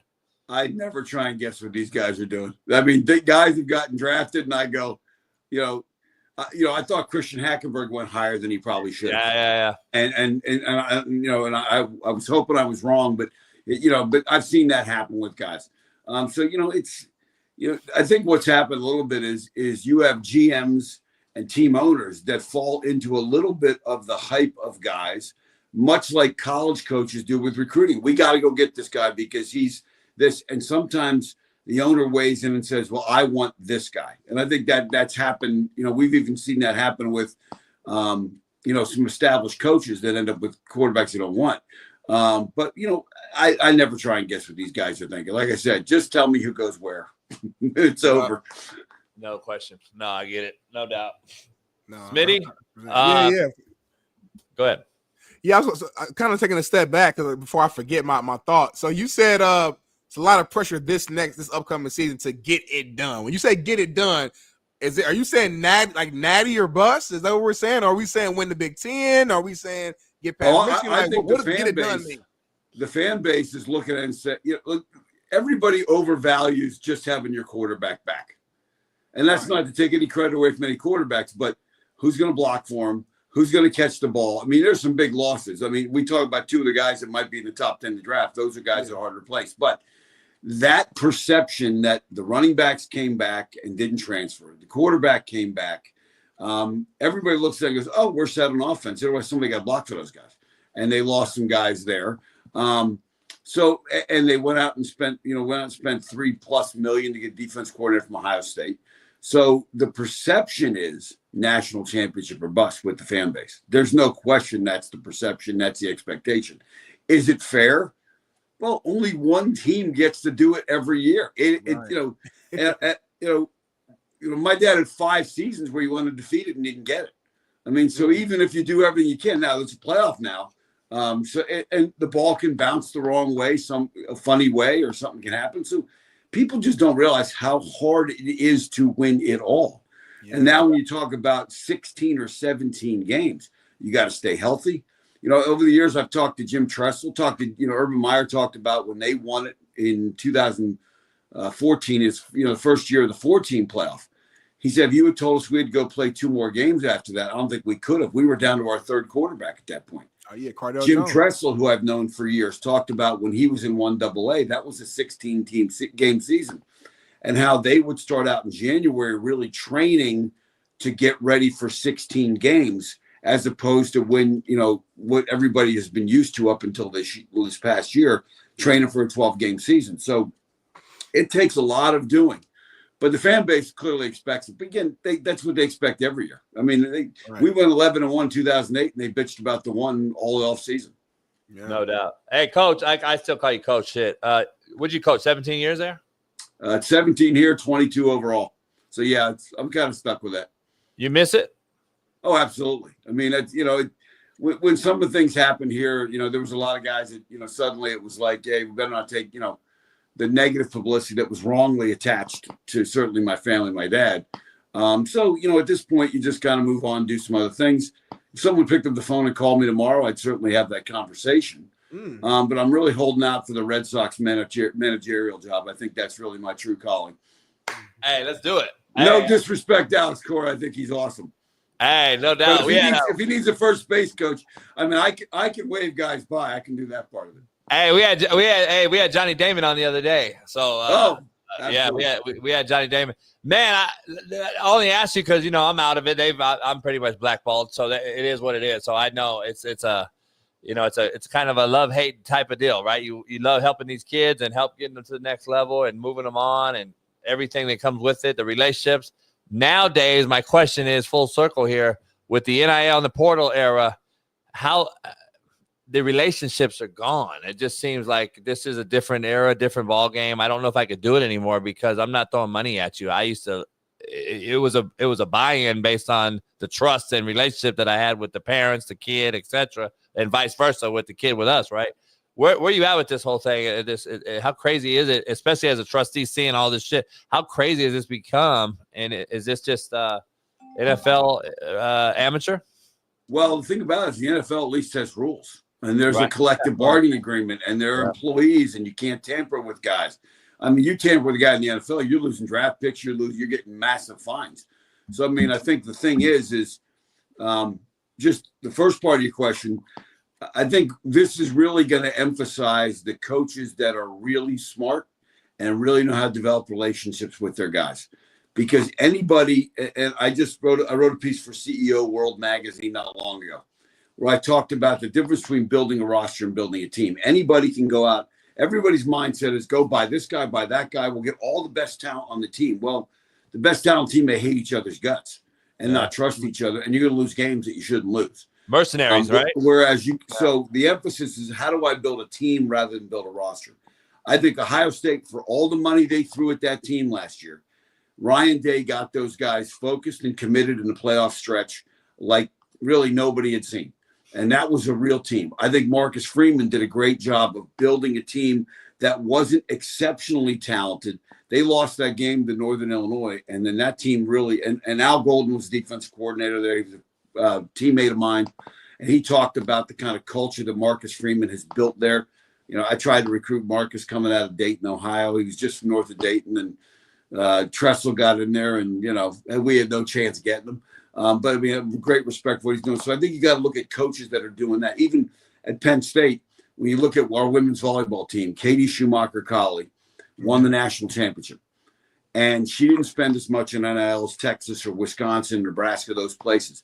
But when it came down to it in the national semifinals, they got down 2-0 and swept Nebraska and won the national championship because she had a group of kids that believed in each other. And I think that's going to be where you see the great coaches are going to be the ones that can do that. Now, having said that, this plane has to land somewhere at some point because even with the settlement, a guy like the guy at Tennessee, and I won't even try his last name, Nico. Yeah. I mean, that doesn't prevent this. It doesn't. So until you put together, just let's own what we are. We're in sport. We have a sports entertainment franchise on our campus. Let's just admit it. The Big Ten brings in $1.1 billion in television money. That's not an extracurricular activity. This isn't like, this isn't the chess club or there's a lot of money changing hands here.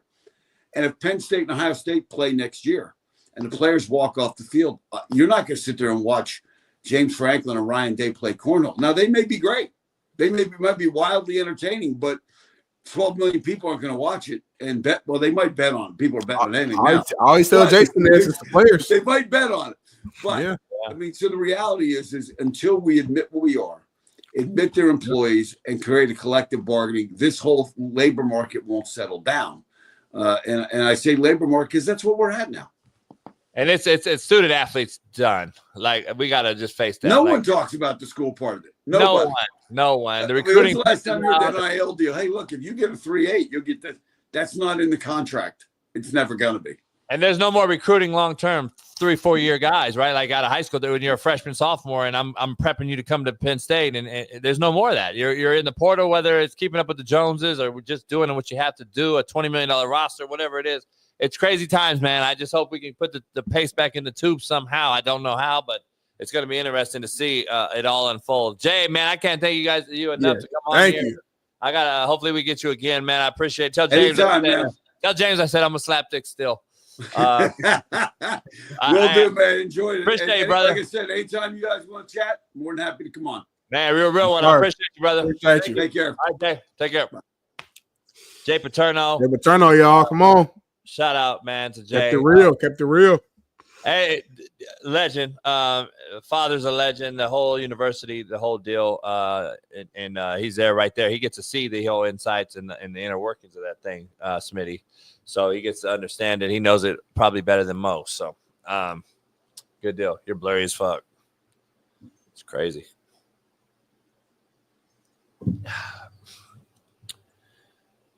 Why you blurry, Ellie? I wanted to be. Anytime you say BS, I get blurry. What'd I say?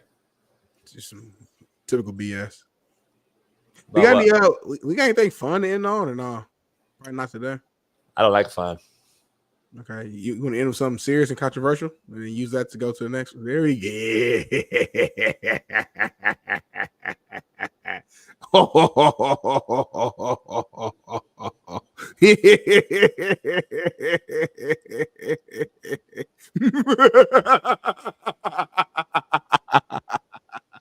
Let's talk about this, homie. Let's do it, homie. Internal UNC email from Bill Belichick's girlfriend, Jordan Hudson, showed her role as the chief operating officer, COO of Belichick Productions. The Athletic reports the Athletic found no applicable business registered with that name. We can't do no shorts right now because you're blurry, so we can't get you on any video. We got you on there, though. It's okay. Let's do ISO with you. Yeah. Here's the thing. I don't get it. I really don't get it. I don't understand it. I just can't have her on the football field with me. I couldn't. I'd go home and beat on it, and then you know what I'm saying. But don't come around my player. I don't want you around. You sound like the Clippers owner. He's like, what was the old Clippers owner? He said, just don't bring them to my games. No, but listen, I said on Shaun Salisbury, he asked me this, and he was kind of like, "Man, what are we doing here?" Blah blah blah. I went out low key with that UNC coat on, though. I like that jacket. Yeah, I want to ask you a real question though. Oh, real question, okay. And I asked Shaun this yesterday on his show on Pave. Are we really in a position to question this motherfucker? No. That's my point, homie. Like, thank you. This cat is the GOAT in most people's eyes. GOAT, the greatest we've ever seen. Are we really going to question this man? Because here's the thing. You adapt or die in this profession. This is a guy who's coming from not talking to media, being as asshole as it can be to everyone that knows him. We had Nico on here and all these people that different guys that played for him and know him. Like, until he fails, I'm not questioning shit. Yep. He could I have. actually think UNC gonna ball. I think he gonna shock the world this year. I really believe that. He could have fucking Dank DeMoss on this motherfucker on the field. Well, I'll probably judge him if we do that. But I'm just saying, why are we judging this dude until it comes? Maybe this motherfucker saying, you know what? Like my point, Smitty, before, you and I had a viral clip. I went on there. In order to be a great recruiter, you got to do what? Get some pussy.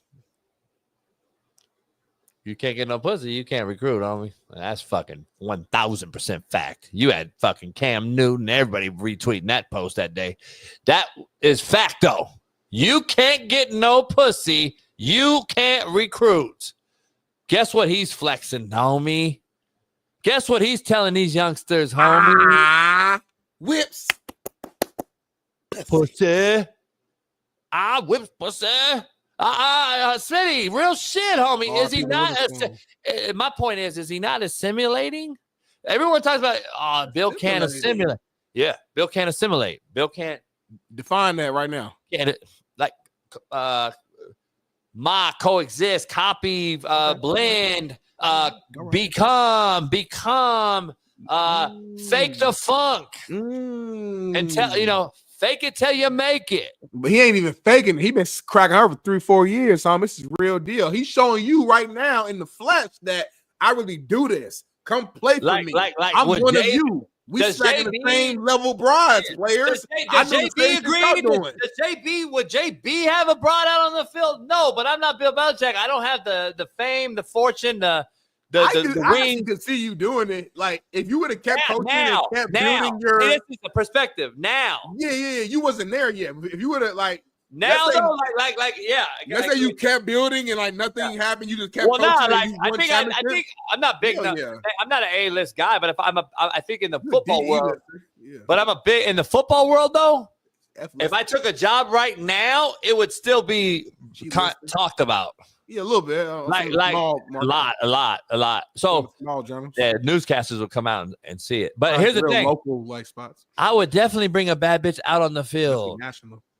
And then I would have everybody film it too. I would do the same shit Dion did at Barstool or the Prime shit. And you know how he films everything? Yeah. I would do the same shit. It would be last chance shoot my own production. You be back in a hot tub, but this time I'd be hot tub with two bras with you this time. And then they'd be on the football field with me, and I'd probably won. This is his afterlife though. Like he's already there's no. I'm already going. He can't fail. He can go 0-10 at North Carolina this first year and retire. Nobody is going to fucking say, "Oh, he's a failure." It's a done deal, homie. So he's gonna try he's going in a new direction, college football, and he's like, you know what? I gotta pay guys like the NFL. I got Lombardi to help me GM this, and he was my GM for a long time. And we'll manage the money in the cap in this college landscape. And I understand what sells and what's undefeated. And that's pussy. He's showing his players that if I can get her, I can get you. He's showing his players that listen, I might be old in age, but I'm young when it comes to these streets. I'm getting the same level of women that y'all getting, the same age group that y'all getting. He can go hang with his players. They can double date. And their girls can understand and watch the same shows she just graduated school a few years ago. So he just showing his players that yes, I'm older in age, but age don't make you old. It's how you live your life. And this is how he's be recruiting. I think UNC will be in the college football playoffs this year. You mark it, you heard it here first. And Smitty, I'm gonna be real, I don't know if they make the playoff or not. That's interesting. But I want to know though.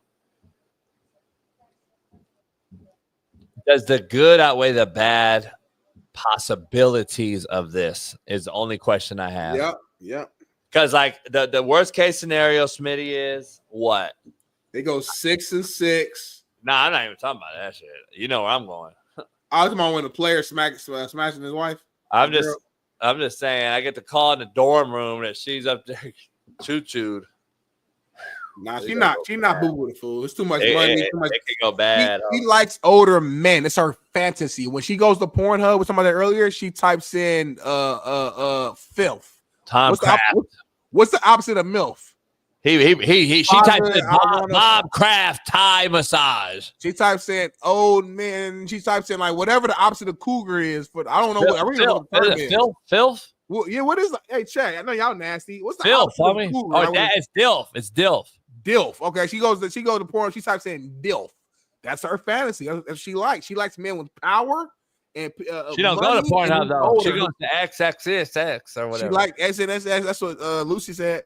She likes men who boss her around, tell her what to do. She likes the low tone. Can he possibly be like, man, it's fucked up because is he? Don't disrespect Belichick the GOAT. Don't say what you about to say. Don't say it. What? I don't go there. He's not that. The Adam 98.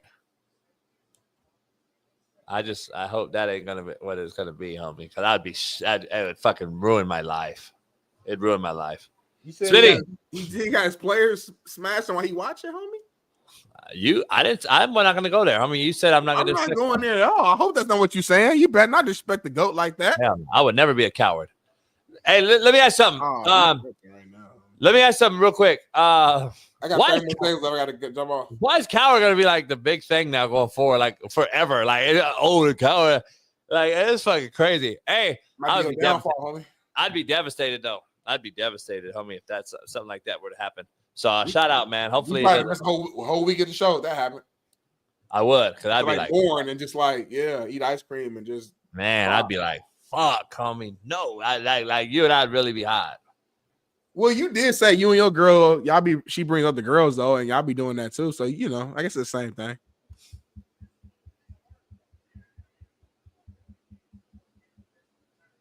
Pound that like button, subscribe, become a member. I just dropped a confusing bomb on JB. That's all I like to do. I say random stuff to throw him off.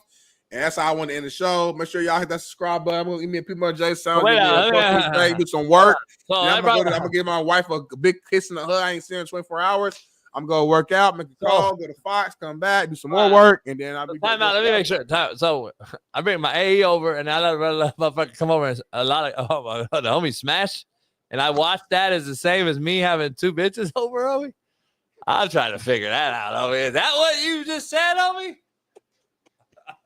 You watch the other girl smash the girl, and you just watch. Hey, real quick. I'll watch girl smash girl. Real quick. Let me ask some. Your take, real quick, since we're full on. We got these on right now. So we're journalists right now. We're a reporter. I would be remiss and horrible host and co-host if we didn't talk about this real quick as we leave 5 minutes past our time. It's crazy. Where you at with Steph Curry's performance last night? Since he's on the thumbnail, since he's on thumbnail, we haven't discussed him one time. My point to y'all about these thumbnails. Anyway, what's your take about Steph Curry, best in the business? Shaun King tweeted out. By the way, Shaun King wants everybody to know real quick. I'm sorry. I don't get paid for overtime. Hey, brother, I've gotten so many well wishes from the listeners. Please let them know how much I appreciate the love and support, and tell them that Black Trump strikes again in Boulder. Him retiring, number 2, maybe the single most disrespectful thing done at a top 50 major college football program ever. So Shaun King wanted to let everybody know Black Trump strikes again. So listen, I want to be clear real quick. Steph Curry, he posted Shaun King, talking about Shaun King. He wrote out, Steph Curry, the best player in the game right now. Jimmy Butler fucking showed out last night. Let me tell you, they got the win, Smitty, against hand grenade Morant. What do you got to say? What are you thinking about Golden State going forward now? Too much to unpack here, and I only got 30 seconds left. I'll say this. It was a phenomenal game. This is why I'm actually a fan of the play-in, because it's just a bonus, a playoff game. And they knew they could not risk losing that game and then having to go and play another game to even get in. Being the 7th seed is where they want to be at, because they have a chance against this young Houston Rockets team. Keep talking while I talk. If they would have been an 8th seed, no way they have no chance against OKC. Jimmy Butler, as you say this, Jimmy Butler, the best Butler player. is a dog. Playoff Jimmy is the real deal, and he was really carrying that team for a while. Steph got hot towards the back half of the end and made some really, really big shots. Jimmy Butler, the best playoff player in the second half and in the fourth quarter, and they both ended. I think it was 37 points for Steph and 38 for Jimmy Butler. So this is what they saw and what they were hoping when they brought in Jimmy Butler. And listen, to me, this is like Steph's last go around. This is their last chance to have to win a chip. I think this team could win a chip if everything falls the right way. But this, to me, is their last real deal shot at doing that. So they're going all in. And listen, as a Steph fan, it's beautiful to watch and beautiful to see. And Jimmy, man, playoff Jimmy's a different beast, a different dog, different animal. Draymond's out there playmaking, man, being a great defender that he is. It was great, man. And shout out to John Morant was balling, man. He twisted his ankle in the game, had to leave for a little bit, double wrapped it, came back in, still was making plays, and it went down to the wire. I think Memphis will win their next game, and they'll get that 8th seed against that OKC and play OKC. But hey, man, this is a time where say what y'all want. Oh, they're not done? Playoffs is fun to watch on me, and I'm excited to see it, excited to watch it on me. Wait, Memphis lost and they're still in it? Yeah.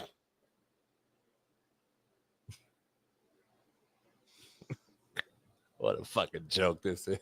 It's the because the I know. Everybody gets their AC play. The loser of that gets one more chance. I know. And if they win, they make AC. When the 9th and 10th seed they game play, the loser of that is out off the bat. Yeah. Then the 8 gets winner back, plays and the they play loser it. of 7 and 8, and then they get the 8th spot. Then So the that's what 9 they- gets an that's what 8, it and the is. 8 could get So back. Memphis will They probably win. They win, go on a get the run 8th and get spot. back in the playoff. Golden State Yeah. got the 7th, and then they'll flow that way. You say you won't. It's actually very entertaining. But last note I'll say, Shaun. How many times can you lose and Shaun get in? King is insane. If he tweeted out and said Steph Curry's the best player in the league right now, he's insane. He's a prisoner of the moment. Again, I love Steph Curry. He's probably a top 10 all-time player, the greatest shooter of all time. I'm a huge fan of Steph Curry. To say he's the best player in the game right now is insane. And either A, you're just trolling, or B, and I know this ain't true about Shaun, you don't watch or don't know basketball. I know it's not true, so I think he's trolling. Because ain't no way in hell you're saying that right now today he's better than Shai Gilgeous-Alexander, who's been balling all year long and has led OKC to clearly have the best record in the entirety of the NBA and has scored the most points per game in the NBA. And then Jokic, who probably about to win another damn MVP, who averaged a triple-double, first big man to ever average a triple-double. There's no way in hell, just those two players alone, you're saying he's better than those guys. So, I agree with Shaun 100%. Real quick, I agree with Shaun 100%. He's got the rings. Here's the thing. Do you give him a shot against Houston? Real quick. Yes. It's Sunday. Starts Sunday. In Houston, I think, right? Yeah. Sunday in Houston. You give them a shot, huh? Yes. That series is going 7.